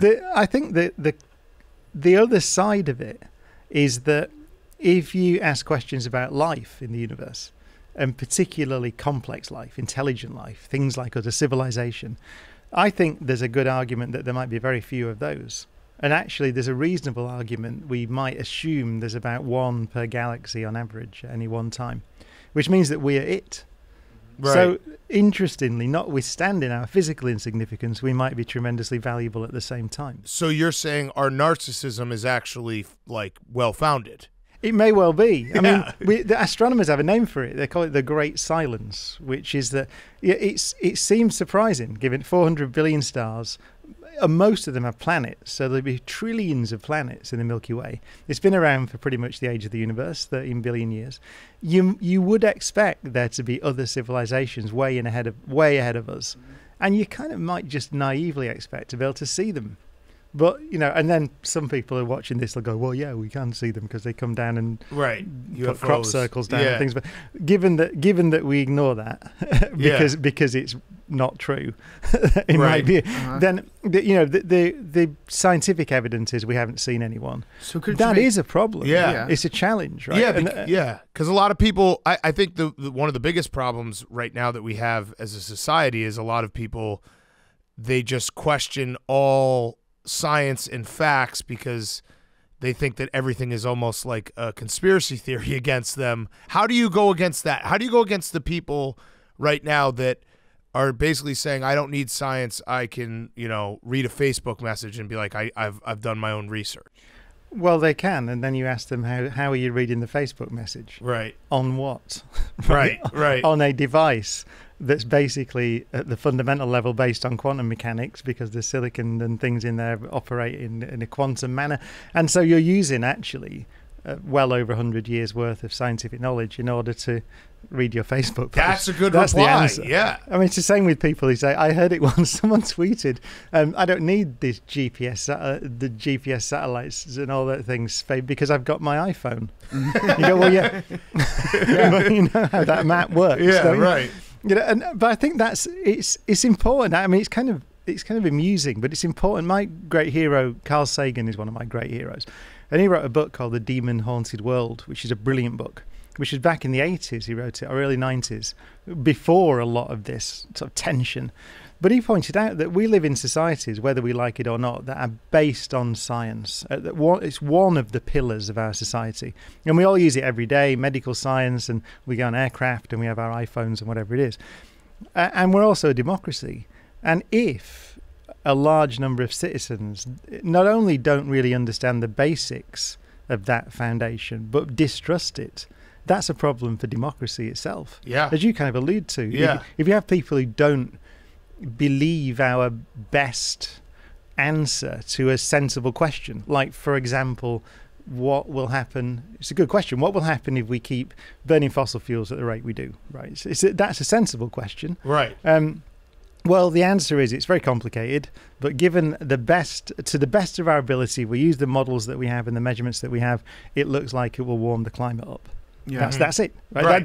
That's the best we can do, given that the question is sensible. If you have a load of people who don't believe even that opinion, that the scientific view at some time, then you're in trouble.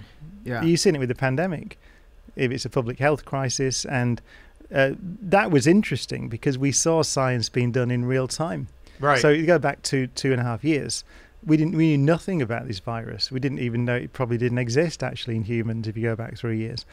And so you saw us doing science and learning about it. And there are good questions. Is it airborne, or does it get transmitted in droplets? Is it good to wear masks? How do we develop the vaccines and so on? All those things are just scientific questions. Yeah. And we're doing research in real time. So if people don't understand just that process of how we acquire reliable knowledge, I think the process I think was a real issue, because there were people don't understand that science is trial and error, or trial and error. It's you hypothesize, and then sometimes your hypothesis is proven correctly, sometimes it's proven to be false, and some of the hypotheses that people had were proven to be false, and that's normal for a brand new virus, for something new that we're exploring, that we're learning about. But people saw they saw those and they thought that they were failures of science, or that they were proof that all the scientists are not to be trusted to begin with. When actually what they're seeing is the scientific method playing out as it should in front of their eyes. Right. But in real time, it can just completely screw up your worldview, and you can point at that and be like, see, scientists are all wrong about this. Yeah, at the end of the day, people just want answers. Yeah, to feel good about it. You know what I mean? Because I think that's the scary part, that it's similar to what you said about the universe. Yeah. When you start to think about it, you get scared, and you're like, well, no, it could be infinite. It's scary. That's a scary proposition. It's interesting to look back into the 50s. There's Robert Oppenheimer, right? So Oppenheimer is most famous for the Manhattan Project, the lead scientist on the Manhattan Project. So he was, large part, responsible for the atom bomb. And then he saw what had happened. And in the 50s, he thought really deeply about whether, kind of to paraphrase him, whether the things that we know, our knowledge, exceeds our wisdom. Right? And he was very worried that he'd delivered knowledge to politicians and to society which could not be controlled. Right. And so he thought about, what is it? How can we use the thought processes that we use in science, that nature forces on us if we're going to understand it? How can we use that in wider society? And he came to the view that the really important thing is that acceptance that we don't know everything. Once you accept that you don't know, that's the key. It's the key to it. And then you can make progress, and you can try to find out. And you're not annoyed if you're wrong, because once you've accepted you don't know, then you're going to be wrong about a lot of things. You're happy because you now made a bit of progress and you understand something a bit better. So he felt that we can transfer that skill that we've developed in trying to understand nature to the wider public sphere. And it would be a tremendous... Imagine a political world. Imagine politicians where the first thing they say is, well, we don't really know because it's really complicated. So the best guess we have at the moment, the best informed guess, is to try this. And if that doesn't work, then we'll go, okay, that's good. Now we'll try this. It's almost unimaginable. Yeah, no, you're absolutely right. And it taps into human nature of wanting to be comforted with the answers. And, this is now getting even deeper, which is actually good because we don't usually have conversations like this. But a lot of the reason why religion is around, has been around for so long is people don't have the answers, and that's an answer, of like, hey, there's heaven, there's hell, there's things that we can't explain are explained with religion. And so, like, people just genuinely, I think, wake up and just want to be told, hey, this is how it works, even though, like you said, we don't know. Yeah, exactly. I couldn't have put it better myself. I mean, also, one of Oppenheimer's colleagues was Richard Feynman, who's a really... If you've never encountered him, he wrote a series of books. There's one called Surely You Must Be Joking, Mr. Feynman. He's an incredible character. Won the Nobel Prize, also famous playing bongo drums. Incredible guy. And he wrote an essay, again, in the 50s, called The Value of Science. And in it, he said, science is a satisfactory philosophy of ignorance.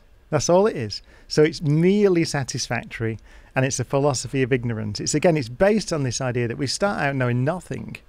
But if you apply that, you say, how do you answer people who say, I just don't believe this stuff. Right. I don't believe the Big Bang and whatever. But the same processes go into designing aircraft, for example. So you very rarely get people on aircraft going sort of knocking on the door and saying, right, I am a member of a democratic society. I have a right to land this plane. Right. I know you're an expert, fair enough, Captain, but I know my rights. I'm going to land it. That doesn't happen. Yeah. So people, or I'm going to design that nuclear power station. I don't think it should be done like that. So I think people do understand that there is such a thing as expertise. But you're right that some people find it difficult when the things we find out about nature run counter to their kind of expectations or desires or the things they want to believe in. I mean, it is, we don't even know if the universe had a beginning in time. Right? We know that it was very hot and very dense 13.8 billion years ago because we've measured it. And that's what we used to call the Big Bang, right? Hot, dense universe. But we strongly suspect the universe was around before that and may have been around forever. We're actually beginning to think now that time itself emerges from some deeper theory, which we can talk about. That's a study of black holes is telling us that, which we could talk about later. But the point is that when you talk about, if you dogmatically believe that you know how the universe began, we don't even know if it began. Yeah. So that's the philosophy of ignorance. And that goes back to what I'm saying. It's way easier to just be like, God did it in 6 days. Right. And then on the seventh day, he took a nap, ate a sandwich, and then you're supposed to chill out on Sundays. Yeah, what do you mean, scientists? You don't know how it began? That is, for a lot of people, discomforting. And I know I understand exactly what you're saying. It's again, you've put us in a spot where I'm like trying to understand how time emerges. Well, that's the thing is like it's a wild we can talk concept. about that. It's cool. You could be making all that up right now, and we'd just be like, "Wow." I always say that. That's fantastic. But what do you mean? Like, what was there when you say we don't even know when time, what was going on before time began? Wouldn't that be a time too? Well, that's a good point. We really. So if I wind back a bit, we have a theory now called inflation, which is one of our best theories. Thanks, Biden. How the universe... Yeah, exactly. Yeah. But it's worse than that. Okay. So the idea is that before the universe was hot and dense, it was still around, and it was expanding very quickly. And so if you take 2 points in that universe, like say just, a centimetre apart, whatever it is, then the distance was doubling in scientific language, 10 to the minus 37 seconds, which is 0.0000000, which is 37 zeros, 1 of a second. So it was doubling. So that's why it's called inflation. So it's worse than the current level. And that carries on. It's like Carter. Yeah. This is like back in the 70s now. I've tried this with gambling too. If you just like bet $25 a blackjack hand, then 50, then eventually you're going to win. It's an exponential. It's exponential expansion. And then that drew to a close, and everything heated up, and the energy that was driving that got dumped into the universe, and that's what we call the Big Bang. So that's called inflation. So we have that theory. But the study of black holes now, which really began with the simplest question. You said to me before we went on, there might be some silly questions. No questions are silly. So Stephen Hawking asked what might sound like a silly question back in the 1970s, which is that if you throw something into a black hole, a book, something, anything, then what happens to the information in the book? Does it get destroyed? Does it get banished from the universe forever? Or does it somehow come out again? It comes out on a bookshelf in like the middle of Iowa. What was that movie? Oh, Interstellar. Interstellar, that's what we learned. That's not what happened. So we know that Interstellar. Yeah. But actually, Kip Thorne, who co-wrote Interstellar, has got a Nobel Prize. He's one of the greatest living physicists. Huh. So actually, Interstellar's got a really... That was kind of a representation of these ideas. But back 10 years ago. So we've made this huge progress now. And now we think that the information comes out again. Huh. Which comes out the other side? It comes out, the black hole evaporates away. And that's what Hawking's great discovery, what's called Hawking radiation. So the black hole glows a bit. And so eventually, over very long times, it'll evaporate away. And it looks now that like the information of everything that fell in is imprinted in that radiation that comes out. So if you jumped in, weirdly, from your perspective, you go to the end of time in the black hole. So the center of a black hole, the so-called singularity in the middle, is the end of time, which is a weird thing in itself. So you go to the end of time. So one way of thinking, why can't I get out of a black hole? Because you have to go to the end of time. It's like saying, which direction should I run to escape tomorrow?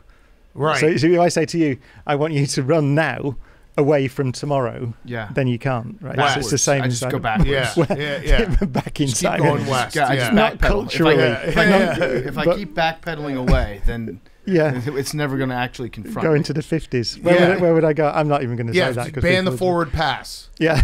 That's what we do. But so the Chicago Bears go back in time every Sunday. Yeah. They do. But go ahead. So there's that. So that's from your perspective. That's what happens to you. You go to the time ends for you. But then the information that was you, the essence of you, sort of comes out again. Eventually, in principle, apparently, according to the current research.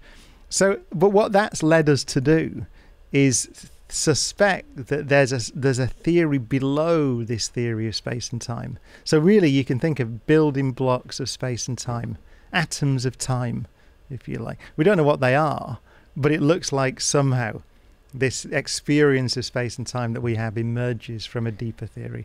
Is there anything that you'd like to discover? Because you just mentioned was it the Hawking effect or the Hawking? Yeah, Hawking radiation. Hawking radiation. To get something named after you must be pretty exciting. Do you have anything named after you? No. I was trying to think of a witty reply, but I can't even think of that, actually. Instead of the Big Bang, the Big Cox? Yeah, well, exactly. There's a lot of potential there. Yeah, isn't there? There is. There really is. Innuendo.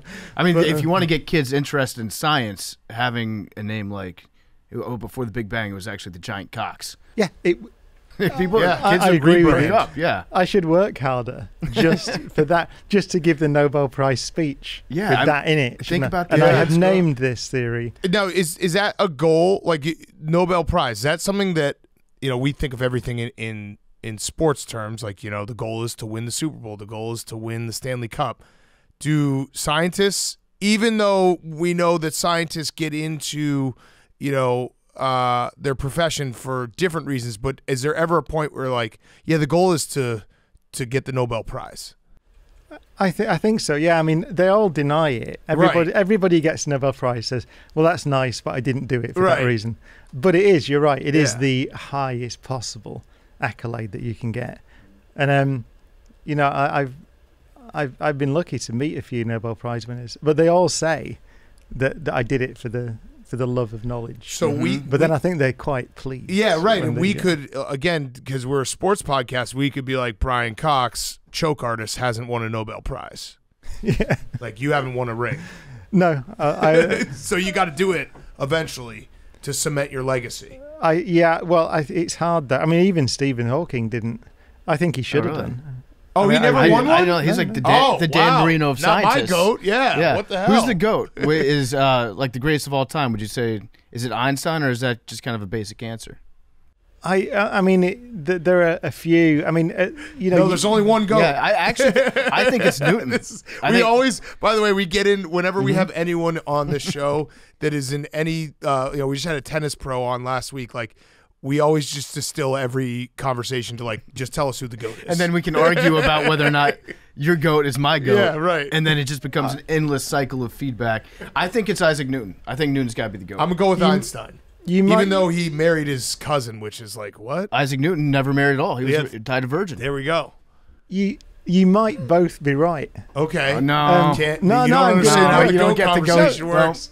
Newton was so his theory of gravity, it was the first time that anyone had taken a theory of a little mathematical description of how things move around here. You should throw a tennis ball in the air or something and it goes in this path. So, and then extend it to the whole universe. So he said, well, the moon behaves in the same way and the earth goes around the sun in the same way. That's a huge leap. So he was a genius. But Einstein, you're right. I mean, his idea that space and time are merged together, and then his theory of gravity, his new theory of gravity, which replaces Newton's and is better than it, general relativity, is still the state of the art today. So you're right. They're both. There's a guy called. If you go, the thing is, Newton had this phrase. I think is correct. It's not apocryphal. He said he was standing on the shoulders of giants. And one of the reasons he said that is because his great rival, Hooke, was about 4 feet high. He was a little short guy, and he hated him. So one of the reasons he said that is because of Hooke.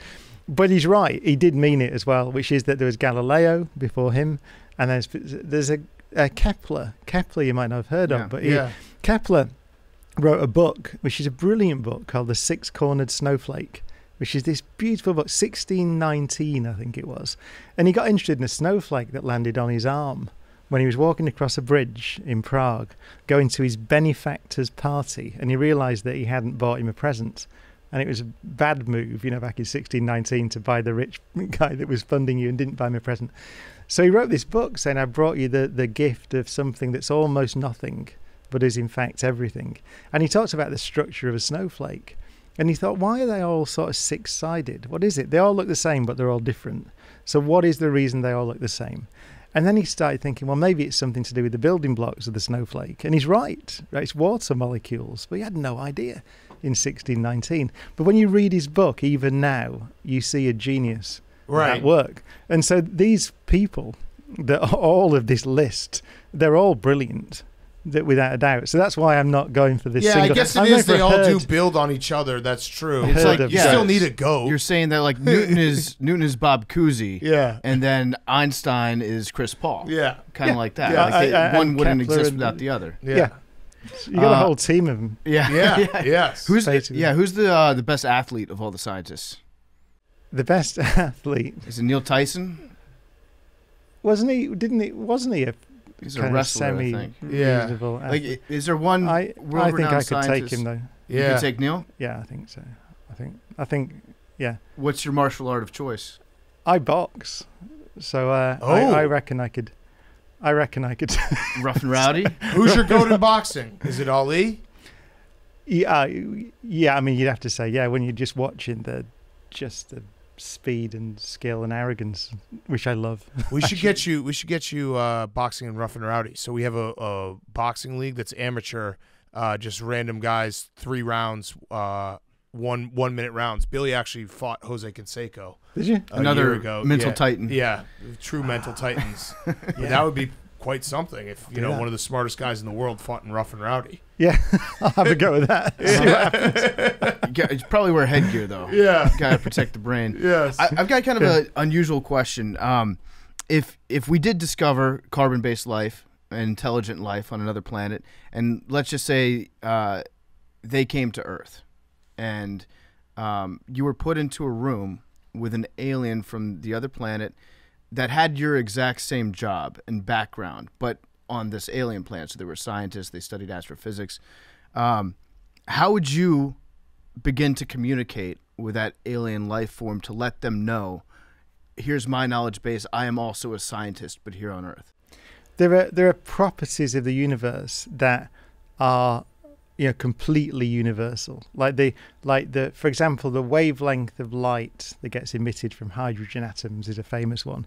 So it's something that hydrogen atoms do, that they do everywhere in the universe. They're all the same, and the wavelength of light is 21 centimeters. So it's that long.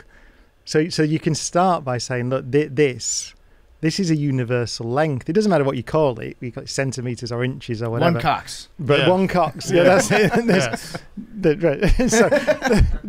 a big one. Yeah, he just expanded the universe a little bit there. So you can talk in terms of these fundamental universal properties. Speed of light is another one. No matter how you measure distance and time, you'll know that there is this constant speed that's always measured to be the same. So you use the universal properties of the universe. So you take it, if you had a piece of paper and a pencil, and you were told, okay, demonstrate that to this alien, you would draw like a 21 centimeter line. Yeah, as like a baseline. It was done. So there's I think it was in the 60s. So a message was sent out from the Arecibo telescope in Puerto Rico, which has actually just recently sort of collapsed. Actually, it was one of the iconic telescopes, but it's gone now, sadly. But Frank Drake was the astronomer who did it, and they had to think about that because they wanted to send a message out into the universe that could be decoded, and they did use the hydrogen. It's called the hydrogen line, the 21 centimeters, because once you've established a length, and you need a time scale, so you can a lot of atoms sort of vibrate in a particular way, and so they have a particular, they're like little clocks, and so you can say, well, you can have a picture of one of those and say, here's our clock, so here's our time, and here's our distance. And once you've got that, you can build up everything else. They did it on Voyager, the Voyager space probe. They sent it out with a message to anyone that found it. Is this the one that had the Beatles record on it? It did. No, it didn't have George Harrison on it because apparently his publisher wouldn't give them the rights. Oh, that's funny. And he was annoyed. He was very angry when he found out. But Chuck Berry's on it. There's also that's a good one. But that so they sent, it was in the 70s, so it was vinyl, right? It was actually gold, I think, but it was basically a vinyl record. So they had to send out the instructions to build a record player in order to play the record, and they had to do all this. So they ended up with the 21 centimeter hydrogen line you play at this speed, 33 1/3 RPM or whatever it is. So we sent a bunch of aliens in an IKEA box. That's terrible. It's basically like, what the fuck? It's I don't want to build this. with a stylus and everything, because you've got to show them how to decode the message on the record. And then they thought, what are we going to put on it? And so Chuck Berry got on it. There's some Bach, some classical music, and some pictures of Earth, images of Earth. They're worth seeing online, actually, because they're bizarre. And Carl Sagan had a lot to do with it, and his wife, Andrianne, thought about what to put on there. What can we send out? What would be the image of Earth that we would like to present to the audience? It's a heavy responsibility to think about. Like, send a game of the year. If it's up game to of the you. Millennium. What are aliens going to know about planet Earth? Yeah, I don't even know how I'd begin to even that's the weight of that decision would be pretty hefty. Yeah. There's a picture on there actually. If you look online, there's one, and it's inexplicable to me. And it's a guy there's some other people, there's about 3 of them, and he's drinking wine out of what looks like a flower vase. So he's like drink like that. It's it's a huge thing, and he sat there drinking red wine out of it, and they sent that for some reason. So there's some really weird choices. Ray Allen's tweet. Yeah, that would be great. We're going to get back to Brian Cox in a second. Before we do, he's brought to you by Simply Safe. Simply Safe offers whole home protection for every window, room, and door against intruders, fires, water damage, medical emergencies, and more. All monitored 24/7 by professionals ready to dispatch police. The experts at Simply Safe will help you customize the perfect system for your home. You're going to customize your system with products like their entry sensor that alerts you when a door or a window is open. They have a motion sensor that detects humans, not pets. It's designed for high traffic areas like a hallway where an intruder would pass through. When motion is detected, it sounds the alarm.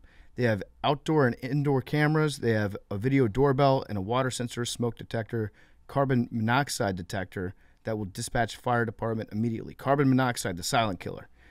It's super easy to set up. You can customize it for any space, and their app is super convenient, and it gives you peace of mind. You can customize the perfect system for your home in just a few minutes at simplysafe.com/PMT. Go ahead, claim a free indoor security camera plus 20% off with interactive monitoring.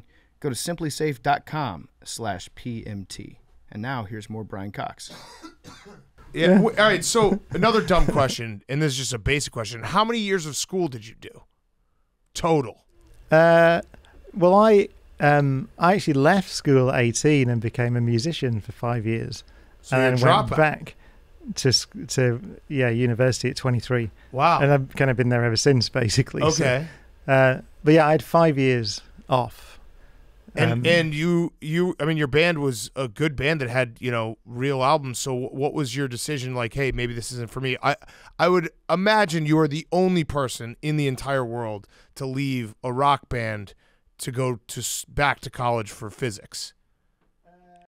Almost, but Brian May as well almost did Okay. it. However, he'd had slightly more success than me by the time he went back. Yeah. But he'd also probably done slightly more cocaine Yes. than you. Yes. Probably yes. I would assume. But, yeah. So why did you decide to do that? Because that's a very interesting life choice. Well, yeah, I mean, we toured for 5 years, and we ended up, I mean, we had a fight, actually. The band had a fight and sort of split up, although it's actually still together, in fact. They're still making music now, but we kind of had a split at the time. That's when Einstein or Newton you guys were getting into. It was a big one, yeah, and I was going, Kepler. Yeah. But I'd got a bit sick of it. It was, it's hard work being in a band, and we were one of those working bands, although the first professional gig I played was supporting Jimmy Page. Oh, wow. So it was quite when I was 18, so it was quite a sort of introduction. And then Gary Moore, and then a band called Europe. I don't even remember Europe, which is a bit different to Jimmy Page, but we toured for 3 months with them. So it was hard work. And so I just got sick of it, basically. And then we had a fight. I like how you're like, it's hard work, and then I became a world-renowned physicist. Well, no, which I wasn't is also world-renowned extremely hard work at the time. Yeah. But there's a story about Einstein where he gave a talk in a school, and he said to them, the first thing he said to them, when I was your age, I was no Einstein, which I thought was a great thing to say. Yeah, that's true. Yeah. Here's another dumb question. We've been actually debating this. This will give you a nice little baseline about the level of intelligence of our podcast. We've been discussing this for 6 years. Still haven't got to the bottom of it. If the sun is hot, why is outer space cold? Well, you have to understand what hot is, what temperature is.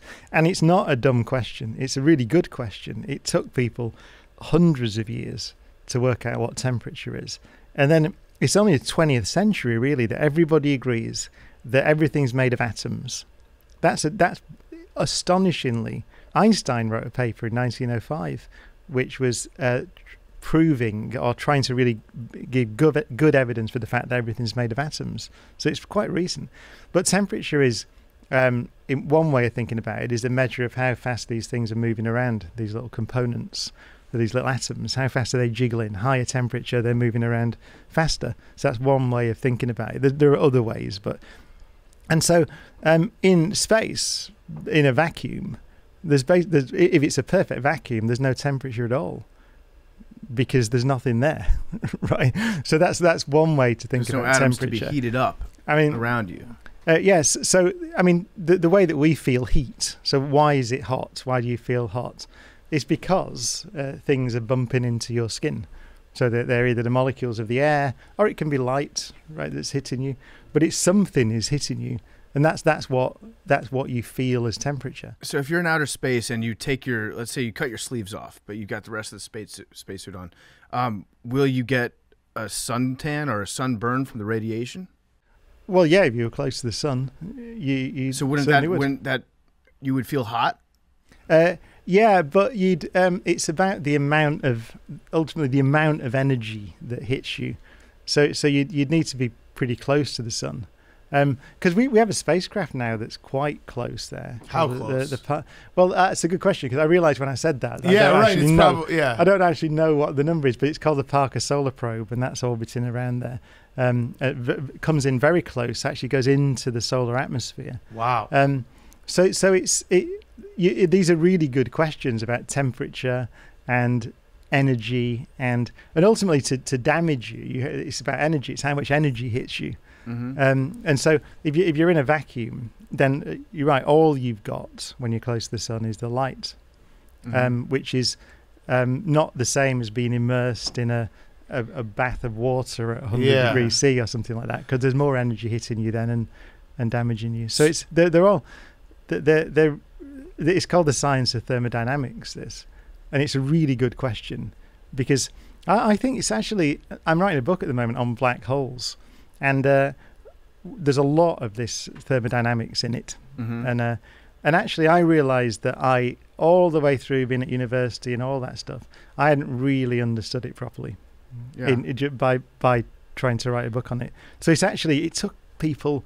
There's another guy, Boltzmann. There's a list of great names in physics who thought about just what is temperature, what is energy, there's something called entropy, which is the way everything's arranged, and so these are really good questions. We started to question it because I stumbled my way onto a conspiracy theory that the sun was actually cold, and there's a community of people out there that believe that the sun is cold, which is why when you go up to the top of a mountain, you get colder than you do. It's because the air's thin. So given what I said, it's just broadly speaking, if you think, even if the air's the same, even if the average energy of the molecules is about the same, there's not as many of them. I was so intrigued. They're not hitting you. I was so intrigued by this community of people that believe that the sun was cold, because it seems like the most possible incorrect hypothesis that you can possibly have. And then they're going out of their way to like backfill all the information about why it's actually true. It's just fascinating to watch the human mind twist itself into a pretzel to the point where they actually think it's like that the sun is cold. Yeah, it's like the conspiracy theory birds aren't real. It's the most wrong you can be about anything, I think. Yeah, there's one that birds are just robots planted by the government. Does this stuff, I mean, when you hear that stuff, do you get disgusted? Are you like, oh my God, we're so screwed? There are actually people who are like, birds aren't real? Yeah, well, if there was enough of them, then I'd be really worried. It's a growing movement. If there's only 5 of them. I'm not so worried about there might be more soon. Who knows? I think that one was actually started somewhat satirically to point out like the people that actually believe. People actually start believing. People believe but it. The sun one is a real. That's a real one. Thing. And then there's also one that Finland doesn't exist. I'm really into that one at the moment. I think it's a big farce set up by the Russian government to ensure fishing rights off the coast of Norway. So that's what I always think.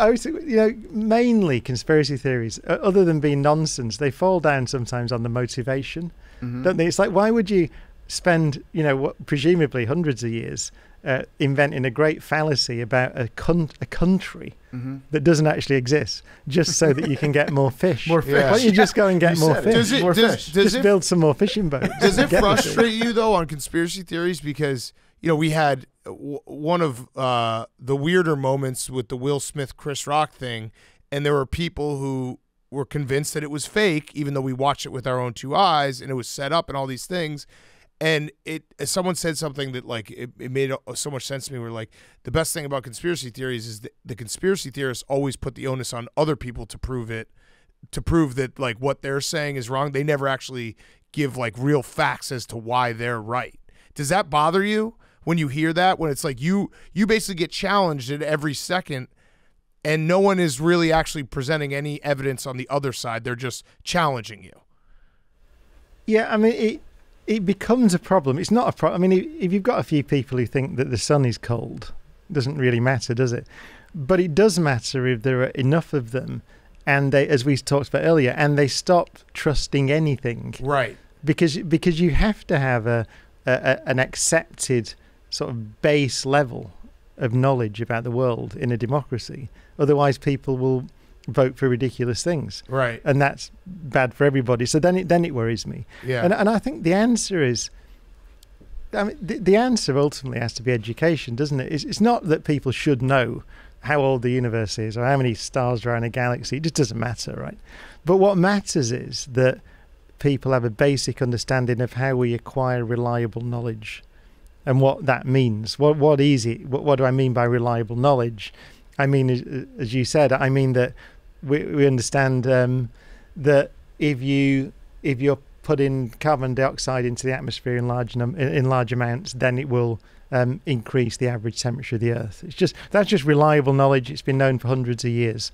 It's not a conspiracy. It's the way that nature works. You can see why from the chat we've had about temperature. It's about trapping energy. Yeah. It's a really simple idea, really. It's just that CO2 absorbs what's called infrared radiation, which is the heat radiation that comes from the surface of the Earth. So it absorbs it. The visible light comes through it. Visible light doesn't bother it, but visible light comes and hits the ground, heats it up, and it's the heat that gets trapped. And that's it. That's been known, I can't remember when it was, 1700s, I think, or 1800s, certainly. So it's just basic stuff. Right. But if people start to mistrust that and then confuse it with politics, which is a whole different thing. Yeah. Politics is really complicated. Politics is the idea that people have different views of how we should run countries, and that's perfectly right because it's really hard to run a country. We don't know how to do it. Actually, Feynman again in that essay I mentioned earlier said that democracy is a great example of the scientific method in action, because in order to have a democracy you have to realize that we don't know how to run a society, so you change it every 4 years. Yeah. And it's actually the fact that we change it that tells us that we are free, right? It's the guarantor of our freedom is that you sit there and watch your country, and sometimes it swings away from you and it does things that you don't like, and sometimes it swings towards you and it does things that you do. Once that pendulum, the moment that pendulum stops swinging, so you always agree with the government, for example, or always disagree, then you know that you're not in a free society anymore. So you're supposed to celebrate the fact that society is very complicated. There are lots of people with different views. And so it's understanding those things are the things that really matter. I like that. That's a good way of saying, like, yeah, we instead of just shouting down people who disagree with you, it's the scientific process at work. Conflict is good. Yeah. Unless they're saying the sun's cold. Yeah, then in which case you just go right. One thing that's intrigued me is I was reading about ancient Greece a while ago, and they had this process for choosing their leaders called sortition, which would be they would put everybody's name in a hat, and then they would draw a name out of the hat every 5-6 years, and then that person completely at random would run the entire city-state. And that sounds insane, especially when you look around any given room that you're in. You're like, oh my God, that guy could be our leader. But the theory behind it was that it would ensure that education was extremely high, because any one of these clowns could end up becoming your leader and in charge of your life in the future. That to me just seems like the ultimate chaotic move. But I understand the process, because right now I feel like education, at least in the United States, has taken a big back seat in the last 20, 30 years. Seems like everyone's own pet projects and infighting at the local level has really overtaken the importance on education. I couldn't agree more. And it's quite, you have to ask whether that would produce worse leadership than we have at the moment. I'm not actually sure it would. Just the random choice of people. I mean, it's an old truth, isn't it, in a way, that anyone who thinks that they want to run a country probably shouldn't. Yes. Yeah, I agree. I agree. I've been saying that for years. Anybody that wants to be president, immediately I do not trust you. Correct. If you grew up wanting to be president, you just want to grow up to rule everybody? Yeah. That's a red flag. It should be somebody completely random who is afraid of having all the responsibility and is just completely, they think that they're in over their heads, as opposed to somebody that possibly thinks to themselves that, yes, I can manage 300 million people. Yeah. Well, yeah, I mean, what would you do? Or I don't know how to run a country. So what I think my response would be, well, I better get some people who know about things and listen to them. Experts. And try to sort of work out the best way of doing this. You're probably right. That's probably what a normal person would do, rather than say, I know. I would do that short story, The Lottery, where they pick a name every year and they stone them to death. I'd do that because that would just be thrilling. Would you? Yeah, wouldn't that be thrilling? I would also add on. My first thing would be like, I got to get these people to like me. So every Friday we're doing Pizza Fridays. Yep. Every pizza place. Jeans Fridays. Jeans Friday and Pizza Fridays. Every place in America, they have free pizza. If you just walk in, you get a free slice. And then Sundays, where everybody eats ice cream on Sundays for free. And no taxes. But you don't need to, because they don't need to like you, because they don't vote for you. That's a good point, So but I would feel like they don't vote for you. But everyone wants to be liked. But I feel like in sortition, in that process, there's a high probability of an angry mob coming at you with pitchforks. I feel like most of those people didn't really last the 5-year. Oh, so your policy choices would become a kind of self-defense. Yeah. Yes. Just make everybody like me, please. Don't kill me. So based on this discussion, have you had, like, what's the most spirited debate you've had with another scientist? Does it ever get very heated, disagreeing on things? Yeah, all the time, because that's the process. Because science, if you think about what research is, it's about operating at the edge of knowledge. It's about not being afraid of the unknown. Yeah. It's about standing on the edge of the known and peering out into the unknown with excitement and delight, not with fear. So you're interested in being on the edge of the known. So when you're there, then everybody that's standing there on that boundary with you probably has a slightly different view of what you're going to find, because you don't know. And that's how it works. Yeah. So it's about there's robust debate, and I think this is true, and it's certainly true for me, if my theory of what was going to happen turns out to be wrong, then I am actually genuinely happy, because I learned something. Because you're in it. You're in it to know more about nature. You're not in it to be seen to be right.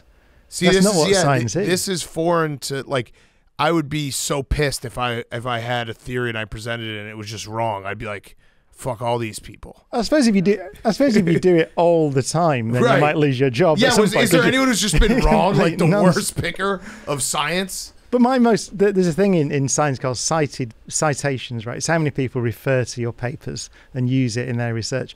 And my most cited paper is about physics at the Large Hadron Collider in Geneva without a Higgs boson. So I wrote it before the Higgs particle was discovered. You predicted. You said one day there will be a Higgs boson. No, it was the opposite. We said, what would it look like if there wasn't one? And so we were wrong, right? There is one. So it got discovered. So you might think, well, that was useless. But actually, it's my most cited paper, because we developed some techniques in it that were useful to people, and they still use them. So it was a successful paper, even though the premise turned out to be wrong. Nonsense. There is a Higgs boson, so it doesn't matter. So can you explain the Hadron Collider real quick in layman's terms? Because I just remember seeing a picture of, like, what looked like an MRI machine on steroids, and everyone's like, this is going to blow up the world. Yeah, well, that was nonsense. Did it blow up the world? You don't know. Like, what if we're at the end of time right now having this conversation? Are you finding yourself learning something from us? Because we're kind of presenting what I would say we're smarter than the average bear, but we're very far away from, like, learning. No, I don't think you thought that. I mean, so the LHC. You paused there because you definitely are like, these guys might have actually thought it was. No, I was going to say, because it's quite a small thing in terms of the world, right? It's a little thing. It's about 16 miles in circumference. But you remember those articles? They're like, this is going to blow up the world. Yeah, and actually though, so if you follow it through, so what we do, what it does is it's a big sort of circle, basically 16 miles. And we accelerate particles around it until they're going very fast, 99.99999% the speed of light. So they go around 7. I've forgotten the number now, because 11,000 times a second. I think they go around. Holy shit! And then we collide them together. And the reason we do that is we want to create really high energies in a very small space. Because if you go back towards the Big Bang, then that we had really high energies. So we're really recreating the conditions that were present close to the Big Bang to see how the universe worked in those earliest times. That's one way of thinking about it. But actually, the energies that we collide things at are way lower than the energies that we experience every day in things called cosmic ray collisions. So there are particles coming in from the universe with energies 100,000, 10,000, way in excess of those energies, hitting the Earth all the time, and they don't do anything. Right? They don't destroy the planet. They don't cause anything strange to happen. It just doesn't happen. So we did check that.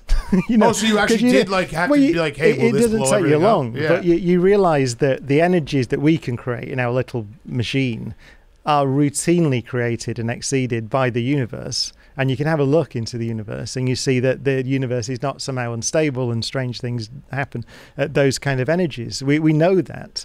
So that's the answer. So that's what you did. What did you find out? So the answer is that physicists aren't, insane. If they got a sense that doing this experiment may cause a giant explosion or destroy everything that we know, then you would notice. You wouldn't do it. Right, right. So the energy is it's like a mosquito just hitting you in the face. It's a tiny amount of energy actually, because these are really tiny particles that we're colliding together.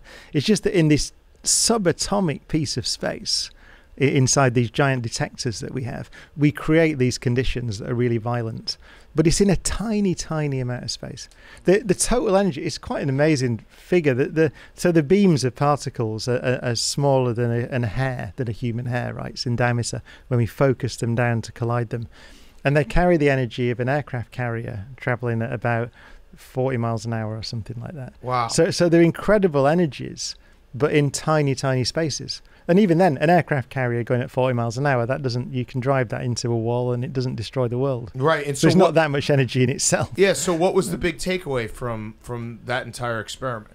Well, it's still running. Okay. So we're learning more and more about the way the universe works. Got it. No, but we did discover the Higgs particle. Okay. You found God. What is that? The God particle, it got called. But it was an theory from the 1960s. The way things get mass, right? So if you think about the subatomic particles in your hand, like an electron in your finger, the way that gets mass in this theory is by interacting with this kind of stuff that permeates the universe, which is called the Higgs field. So it's literally like pulling something through treacle. That's the right word, isn't it? In US, is it treacle? Syrup, whatever you call it. Golden syrup. Yeah. So it's like if you pull something through treacle, through syrup, then it's hard to pull, right? It's got kind of inertia. Because it's going through this stuff. That's the way that fundamentally we think that things get mass. And so ultimately the reason why we exist, right? Because if nothing had mass, we wouldn't exist. Right. So it's a fundamental theory about the way subatomic particles behave. Huh. In the 60s, developed mathematically, and ultimately we discovered the Higgs particles, which are the things that make the whole thing go. Stuff that fills the universe. So it was a remarkable discovery, and that was one of the reasons it was built. I've got kind of a theoretical question for you. Do you think, given your background in studying physics and particles and how everything was set into motion billions and billions of years ago, does luck exist? Well, it's a brilliant question, because there are properties of our universe, like the strength of gravity, for example, that just seem to be the way the universe is. And if you change them a bit, then you end up with no stars or no galaxies, or certainly no life. And so it's a good question. It's like, well, what does that say about our universe and the way it's configured? There are theories that say there are actually a lot of universes. So there are actually billions, trillions of universes, all with slightly different values of all these things like the strength of gravity. And so we are then, in a sense, lucky, but the better way to say it would be we live in the universe that allows us to exist. Mm-hmm. Right? But there is a sense of luck in that they all vary. So every possible combination is realized. That's called the multiverse. Right. So if every particle that we know was expanding at, beyond the speed of light, then everything that has been set in motion since that point was already determined from the energy that was used at the start of our known universe. And so do you really even have free will, or are the molecules in my brain that are firing just a result of everything that's already happened in a predetermined path before me? Well, this is an even better question, because one of the big problems with black holes was that initially we thought that they destroyed information. If they destroy information, then what you said, it's called determinism. doesn't apply. Because what determinism is, which is what you said, is that if you knew everything about everything, the way everything was moving around at some point in time, then you can predict what it's going to do in the future and predict what it was doing in the past. And that's what the laws of nature are like. But then if you have these things in the universe that destroy information, then you can no longer do that. So for a long time, it was thought that black holes were destroying the foundation of science in some sense, because they were stopping that from being true. Actually now, as of the last couple of years, we think we have a really good understanding of the fact that they don't do that. Remarkably, even though they're things from which nothing can escape, it seems that ultimately over long periods of time, all the information does come out again. So determinism is... You can find that giant roadmap out there in principle. If you were able to establish determinism and see all the information possible, you could know whether or not you should hit on 16 blackjack. Got it. Yeah, in principle, it's very much in principle. Yeah, right. Not in practice, we've got no chance. So along those same lines, like you study quantum physics. Quantum computing is something that I've heard about a lot recently. Mostly in kind of a fear-mongering way, where it's like quantum computers will get so strong that eventually the artificial intelligence that they'll produce they'll try to destroy itself. They'll try to destroy everything that we know. Is that something that you ever like wake up at night in a cold sweat thinking about, like, oh no, quantum computing has gone too far? Well, I mean, it certainly hasn't yet, because they're really primitive quantum computers that we've got at the moment. But they're really interesting. And actually, not to keep talking about black holes, but the same ideas that we're understanding how the information gets out of black holes are very similar to the ideas we use in quantum computing. And in some sense, the universe is beginning to look like a giant quantum computer, right, in the way that it works.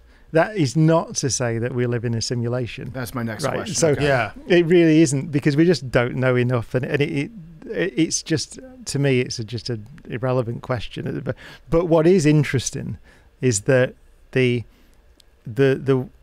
physics has become about information in the 21st century. And so it really is the case that I'll give you this example, which no one really understands yet, because this is 2020, 2021 physics, right? But you might say, well, in that Hawking radiation that comes off the black hole and carries this information, how does it carry the information? And what we've learned from black holes is that it's called the holographic principle, right?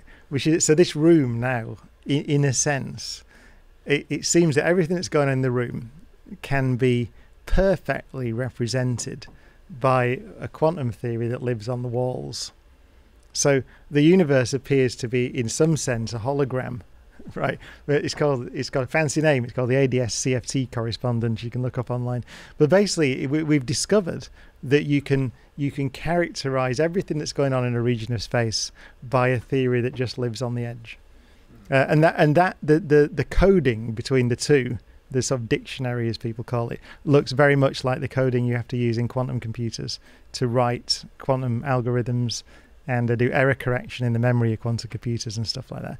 So it's interesting that this is the lower level I was talking about of space and time, because space and time don't exist in the theory on the walls.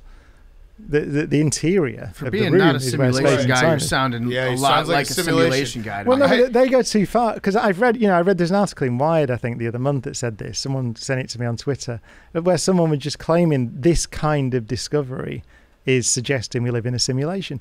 The answer is we don't really know what's going on at the moment. It's really cutting edge physics.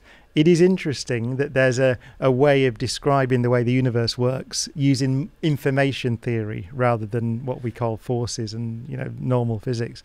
But that's all it is. It's really interesting. We don't really understand what's going on at the moment. And then I tend to stop at that point. Yeah. My instinct is to go, by we, I mean the greatest physicists in the world don't really have a picture of this. It's interesting stuff. And then you just put a stop. You go, all right, stop now. Yeah. So I'm not going to go, therefore. There's a teenager in an extra dimension with a really powerful computer who's coded us all in, and we're version 18,000.6 of The Sims. That seems to me to be quite elite. Right. That's true. The smarter somebody is, the more likely they are to say, like, I don't get it. I don't know. Yeah. Well, it's like saying, are we alone in the universe? Are we alone in the Milky Way? At the moment, we don't know. Yeah. That's why we've got a rover on the surface of Mars as we speak, taking samples in an ancient river delta. It's called the Perseverance rover. It's going to send the samples back, and we're going to analyze them. And the reason we're doing that is because we don't know whether there's life on Mars or not. Right. So that's it. So at the moment, I mean, this stuff is fascinating to me. So you got to go in a second. I have one last question, but I do have to say, I read an article where you were quoted as saying you were in a meeting once. It might have been with politicians, I don't know, but you basically left the meeting and you said that they didn't like you because you were intellectually aggressive. Yeah. And I just thought that was like the funniest way to put that, like I was just too smart and they just didn't want to hear it. I heard that intellectually aggressive. I wasn't. All I'd said is like, you trying to fight, bro? You trying to fight? All I'd said is they probably asked something and I just said, well, no. Yeah, right. Like we said, is the sun cold? No, it isn't. Yeah, right. It's like, no, what do you? That's it. You want to take this outside? It's like, well, some people think it is. Well, okay. I don't care. Yeah, intellectually aggressive at the edge of knowledge. Yes, that's great. You make being a scientist sound pretty fucking metal. Yeah, I liked it. I saw the quote and I was like, oh, that's fucking awesome. But yeah, my last question. So it's the Roback question. Take 20% off your first purchase. RHOBACK.com. Use code TAKE for 20% off your first purchase. Go to Roback. Great Q-Zips hoodies. We have one for you if you want to wear it. Great gear. So you have to go in a few minutes, but Billy, who's been sitting here and been doing a great job of being quiet because I could see his face. He wanted to hop in many times, but now this is the Roback question is essentially Billy in we have like 6-7 more minutes. It's yours. The floor is yours. This is really a meeting between two intellectual titans because every time we talk about conspiracy theories, we're literally talking about him. And we've already agreed to box. Right. My question is, sorry if I'm mispronouncing some of these words. I've only read them. I had a lot of questions about the Hadron Collider and the CERN Center, and we covered a lot of that earlier. But I gotta ask, what was up with that hoax video that came out in 2016? Do you know what I'm talking about? Which one? There was a video that was claimed to be from the CERN Center with a statue of Shiva, the Hindu god. There is a statue of Shiva there. Yeah, with a bunch of people crowding around in robes, and apparently some of the scientists there did a prank on everyone who thought it was a conspiracy by like staging like a weird ritual before. Do you know anything about this? I didn't know, but it sounds quite plausible because we like, in English, in the UK we say in English. I know you speak English as well. In the UK we say taking the piss, right? So scientists like to take the piss. So that was just They're trolling. I wouldn't be surprised. That was like Monty Python, like British humor. Right. I think, I'm going to tell you a story. I know we only have 7 minutes left, but my Python story is that Eric Idle, when they did the live shows in London, Eric Idle called me and said, do you know Stephen Hawking? And I said, yeah, I sort of know Stephen a bit. And he said, will you invite him to do a sketch? And so I sent him an email and Stephen responded really quickly and said, yeah. And the sketch was that because I'd been arguing with Eric about the Galaxy song, which I said was inaccurate because it's got all sorts of numbers in it, which we've now shown to be, we've got better numbers, right? So I said the Galaxy song is all wrong. And so I was explaining this on the banks of the river. And then, so we went down to Stephen's office and we talked to him all day. And the idea is I'd be saying after the Galaxy song in the live shows, I'd be saying, well, it's just wrong. It's nonsense. It's just, you should know the Earth doesn't orbit the sun in a circle. It goes in an ellipse and all these things. And as I'm saying that, Stephen comes flying up in his wheelchair and knocks me to the ground and says, I think you're being pedantic. And then he starts singing the Galaxy song. So we did it. So we filmed it and did the whole thing for the Monty Python Live. And then at the end, I was leaving after the whole day with Stephen Hawking. And Eric said to me, we kind of wasted that, didn't we? Because we just spent the whole day messing about. We didn't ask him anything about, the cosmos or the universe the whole day. Yeah. And we just did a silly sketch. And it was the most Python-esque thing you can possibly imagine doing, wasting your whole day alone with Stephen Hawking just to get him to knock me over and say one line. I love that. Anyway. Awesome. All right, you got one more? When you were talking about information being lost in the black hole, were you saying, like, even though the book contains information, like you may read a book and know a story or know a concept, are you saying that when the book goes in the black hole, that concept that we experience in our brains then goes into the black hole with it?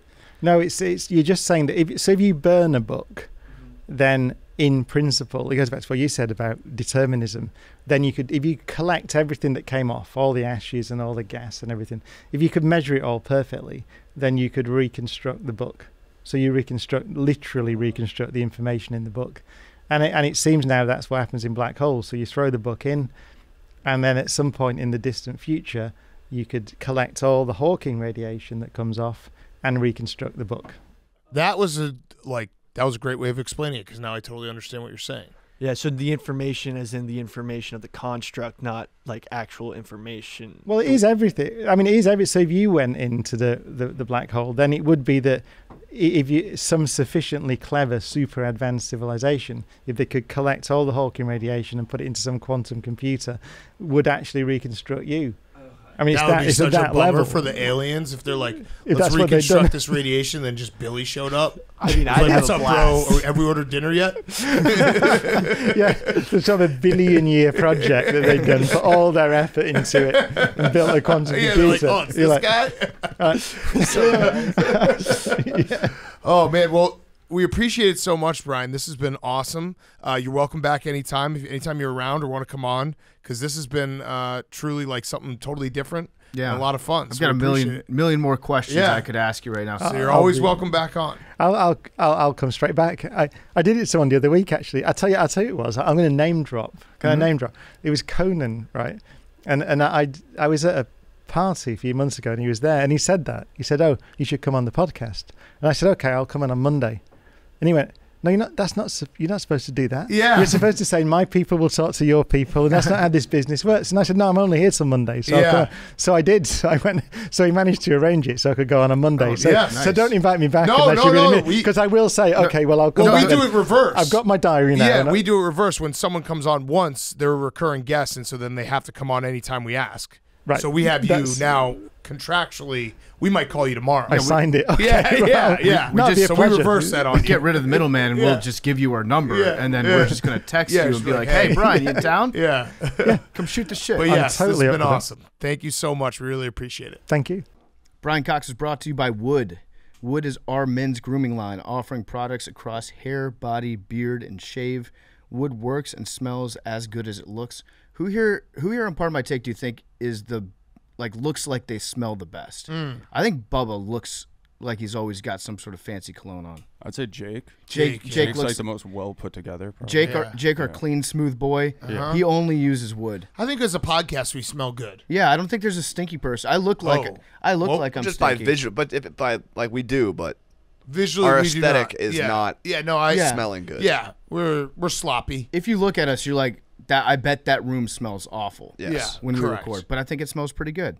But Jake, he is clearly the best smelling of the bunch. He smells like fresh tracks. That's right. It's oak moss and pink pepper. That's Jake's signature smell. The product I use the most is their body wash and their deodorant. Their deodorant is awesome. They also have beard conditioner, oil, shave cream, facial cleanser, face scrub.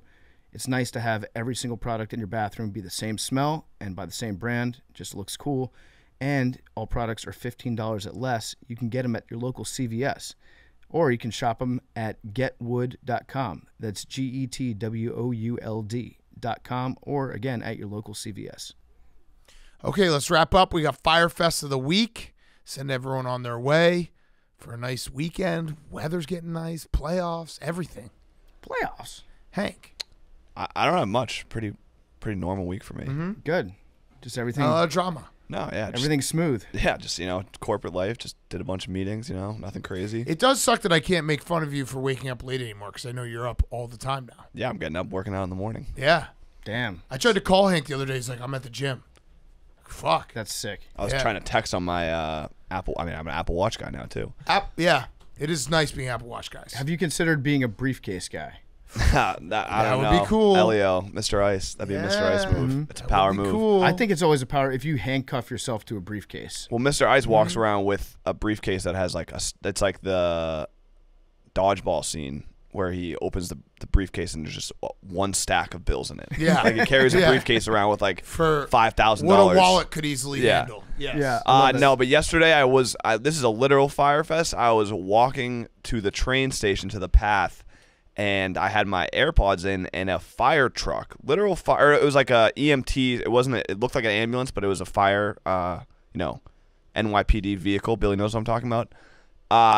Had its sirens on behind me, and I kind of was like not paying attention, and then a lady tapped me and was like, "Hey," and I took my headphones out and she points to the fire truck and it was an EMT like screaming my name on 6th Avenue being like, "Hank, Team Hank," with his buzzers on, and everyone was just looking at me like, what is going on? He's like, "Come here." It was a scene, and I was just like, this is a Fyre Fest. This is just, I have the fire department tracking me down to like scream my name. It was a lot. But this has to be your number one loved week of all time. Yeah, I will say, it is nice. Like, it's one of those things where if it was up to me, none of this ever would have happened. Agreed.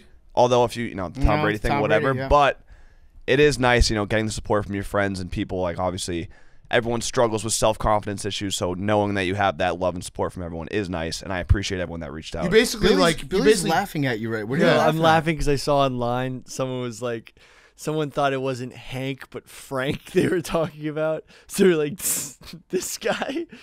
It was a joke in my head. It made more sense. Okay. Sounded sick. We should get a storyboard, maybe. I would love to be in Billy's head. Yeah. Nah, it's a scary place. Seems awesome. Scary place. Yeah, you basically got eulogized without dying. Yeah. Like everyone, like that. It was like the Tom Brady thing was like basically a Make-A-Wish situation. I just like my girlfriend started dating someone else. My ex-girlfriend started dating someone else. Yeah. You know what? There actually should be a Make-A-Wish program, not for people that are sick or dying, but for people that are just like down. Just like, so if you get broken up with, there should be a website like a Cameo for celebrities just to be like, "Hey, I want to give you a pep talk. You look great. Keep hitting the gym. Everyone loves you." I mean, if I was really going to get into it, I would say that, and this happened when we broke up too, where I was like, I don't want to like see shit, and then I get all these people, and they're in good nature, they mean well, but they reach out to me with their stories, and it just depresses me even more. And I'm just like, that's brutal. Like, I don't feel as bad as you're describing, Right. and like what your situation sounds way worse than what I'm going through, but it's just like, that sucks. And then I get a bunch of those messages because they're like trying to relate and be like, "Yeah, man, this happened to me too, blah, blah, blah." And I'm just like, that's super depressing. Like, don't want to read that. I want to respond and be like, "Yeah, let's get through this together, bro." So if you have reached out and I haven't responded, that's why. Yeah. All right. But appreciate it. Yeah, I appreciate everyone that reached out. Feels Team good. Hank for life. Yeah. We love you, Hank. Love you guys too. Yeah. PFT? Well, really, my Fyre Fest is that I'm deathly fearing the fact that Jake is going to just be laughing in my face in my own hometown. Rubbing his titties in your face. Rubbing my titties in my face. It's going to happen. And that it's going to be he's going to be motorboating you. He's going to motorboat you. Yeah. He's going to titty fuck you. It's going to be like, it's going to be like getting pegged by Lisa Simpson. Yeah, he's going to get you. Yeah, it is the scariest person to go to a game when your team can be eliminated in his camp. Yeah, he's like that movie The Ring when Jake shows up next to you shaking your hand being like, "I'm just rooting for a good game for both teams." It's like, I'm going to die. Because I'm not the biggest Panther fan. I'm supporting the hometown team. He's already doing it. I know. This is the I know. worst. This is the worst. I know. I hate it. This is the worst. Because everything that lose. Jake says, he thinks he's being super polite, and he is being super polite It just makes in it his so own much brain. worse. But it is. I want you to hate me. That's the thing. If Hate the me. Panthers lose the series, I'll be like, all right. Stop. If the Cavs lose the Exactly. series, Stop. yeah. Jake, stop. But I'm being dead serious. I know. Like, I'm not trying to You're troll you. still making it worse. We know.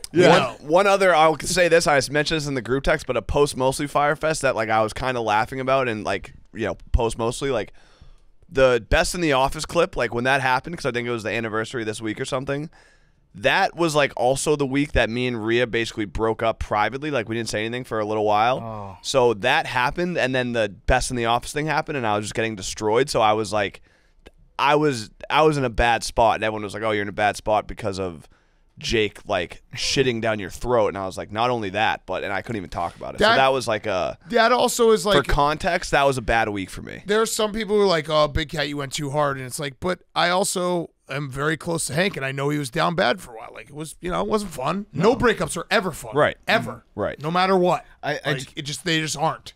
I just remembered my other part of that same Fyre Fest is that Marlins man is also actively trolling. Oh, he keeps I'm being actively engaged from all angles by Marlins man. Yeah. He keeps sending memes to people close to me. He's reversing your memes. Yeah, he's texting me reverse memes and being like, please send a PFT. Yeah, it's the meme that I put out of Kodak Black doggy styling that chick at a Panthers game where I put caps on Kodak Black and then Panthers on the poor girl. And then he's just reversing it, creating the meme to be about me and the Capitals, and then texting it to the people I'm closest with, asking them to share it to me. Correct. He has not contacted my mom. No, not her. Brutal. All right, my Fyre Fest is I just keep losing my voice. I got to do something about it. I got to start treating my voice like a quarterback treats his arm. Or like Adele treats her voice. Yeah. Got to start drinking tea and honey. So the travel, the lack of sleep, 2 kids, all the stuff. I need to just start being like, all right, my voice is going. Stop talking. Don't, rest it. So I got to load management. Pitch count. Yeah. I did. I was whispering last night, and my son was like, why? He started whispering back, but it was very bizarre. How many words per day do you think you speak? It's great because I was thinking about it. I was like, I'm losing my voice. I lost my voice this week, and I was thinking about it because it makes sense. Red Eye, Vegas, doing the live 5-hour broadcast, all that. And yeah, when you add it all up, it's like, oh shit, show after show after show. So I got to just do a better job, and I'm going to do it. I know I've said this before, but I'm going to do it. Sorry to everyone who had to listen to me sound like I was dying on Wednesday's show. So on Monday, I got back to the East Coast from Vegas at 7 a.m. I was running on about 3 hours sleep. How was your Saturday? Saturday was sick, dude. So we went to the. I started a blackjack. It was a callback. Oh, that's like a normal question. No, not on a Tuesday. Not on a Tuesday. Well, it's Thursday. Not on a Tuesday. I had a great Saturday. Usually when the fun stuff Not happens. on a Tuesday. How was your Saturday? I love that Billy actually it's totally normal and acceptable for him in his life to go around all week, every day that's not Saturday, just talk about what he did on his last Saturday. Saturdays are the best day. Yeah. For the that's boys. when you really have enough time to go do cool shit. With the boys. Exactly. Mm-hmm. So I got back, and I was like, I kind of would take Fridays over Saturdays, but that's just me. I like but Friday I also nights. have a very you have a different Friday. Yeah, we have to work on Sundays, and Fridays there's no better feeling than Friday after lunch. It feels like the weekend is forever. But you can get up to excursions on Saturday. You can go for adventures on Saturdays. Yeah. Day trips. Yeah, I'm also counting this as someone who has 2 children, so Saturdays are a lot for me now. But yeah. I think even in general. Well, how was your Saturday? What? How was your Saturday? The upcoming one? Last one. It was fine. We did the Canelo fight. You were with me the whole time. Yeah, it was a good Saturday, right? Yeah. Total excursion. Totally normal question. So I got back, and I was like... we were with each other. I was beat up from Vegas, and I was like, I got to do something to correct this. So I decided to drop myself off about 6 miles from my house and just was like, you got to get to your house. And I just literally had an exorcism running the 6 miles. With your bags? Yeah. Why? Well, this was in the afternoon after I came in. Oh, so not your bags. Well, I had one backpack. Backpack. Yeah. So then I was forcing myself to exercise. So you just walked home? No, I ran. Excursion. And it was just like an exorcism. Over the river? I dropped myself off somewhere over the river, and then I ran 5 miles. I like that. So you just went for a run. You just decided to do it in your pants and a backpack. How are you not talking about your pants, by the way? Yeah. How is this not your Fyre Fest? My pants? You just keep getting them ripped off. Yeah, well, my pants we keep falling clowning apart. you, bro. Yeah. I'm going to get one of these days, I'm going to get one of you guys with the pants. No, you're not. I highly doubt that. Oh, yeah? I think we were talking about this today because everyone has to come in. Guests need to start ripping your pants. It needs to be your version of Hot Ones. I'm going to start ripping other people's pants. Your Hot Ones is going to be somebody comes up to you like a celebrity, rips your pants off without you knowing, and then you just do a 3-second interview where you just react to them taking your pants off. Well, it's like Billy knows. What the fuck, dude? How was your Saturday? It's the ultimate That's what catch-22 we'll call it. it's like That'll be the show title. No, what the fuck, dude? How by was the your way, Saturday? to hit your monthly quota for numbers. It's like you've made your job so much easier but the flip side is you have no to, pants. Yeah, you have to get your pants. pants. You hit all your TikTok goals, but you have no pants. I also like how Billy just treats, like when he's bored, he treats the entire world like an escape room. He's like, I dropped myself off like far away from my house. Yeah. And then I had to find my bed. It forced me to exercise, and you literally could I have got just everything gone out. for a run. Right, but that's so hard mentally. I had to drop myself off somewhere That's and be true. like, you have to get home. I actually understand that. You get what I'm completely. saying? Yeah. Like, it's like you can't just run 6 miles on a treadmill or like around your neighborhood. You got to just drop yourself off somewhere, and it's like you got to get back. You have no other like choice. I was gonna go to the gym after the Celtics game, and then they lost, and I was like, I'm not going now. But if you had just and that been- doesn't even make sense. But like, No, it makes when perfect sense. when you're home, you find any reason to not. Or if do you it. just like drop yourself off 6 miles from your home. Wait, you're gonna how'd make you your way get the back. car back? What do you mean? How'd you get back to the car? Oh no, he Oh, was it's took still an there. Uber. You No, I, took a- got drove. I dropped drove off in it. I Hoboken drove and it ran to. home. I drove it to a place. He took an Uber. Wait, I he didn't just take picked an a Uber. random I address Didn't in have Uber. a car. Did you have? Got No, you. yeah. Got you. All right, Jake. I love you, Billy. So 2 elevators in my building. One was out. I'm on the 16th floor. Takes a while to go down. At the end of the day, I'm stuck with 5 people and 3 dogs. Oh no! I In was the like, elevator? Yeah. Should've I'm Billy did. allergic You to should've- dogs for context. You so should have just gone on the stairs. down 16. Force yourself. Yeah. Yeah, I could have. It'd be a real shame, It was Jake, uncomfortable. if we got a special exclusive meet and greet with the Capitals dog mascot, Biscuit. A real shame. Well, you guys already tried to kill me once this month. Yeah. So That's true. True. That's it. That's actually very true. How are you Yeah. going through withdrawals? Are you clean Nope. now? No Never shakes? again. Never again? I mean, there's a lot of sports that have to happen. Yeah. Right. What about if your We're beloved? definitely gonna do a Wampus Cat bet again. There'd be other punishments. Would you do a Wampus Cat if it meant that your beloved Panthers won the Stanley Cup? No. See, this sucks. This sucks for me. What about Syracuse? What if Jim Boeheim got He's one literally last gonna chip? win and then apologize. Jim to your Boeheim's face. last drive.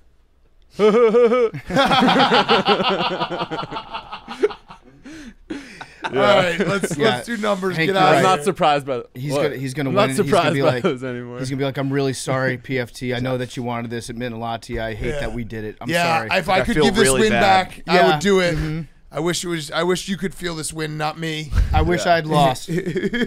Would you Wampus Cat for a broadcasting primetime gig? Yes. Whoa. Oh, There it There it is. is. Nice, Yep. Billy. Got him. That's Gauntlet smart. throw Yep. down. All right, 22. 9. 69. 25. 61. Turn on. It's on. Uh-oh. It's on. No, stop. Now it is. Hank, you still haven't gotten this? Ever?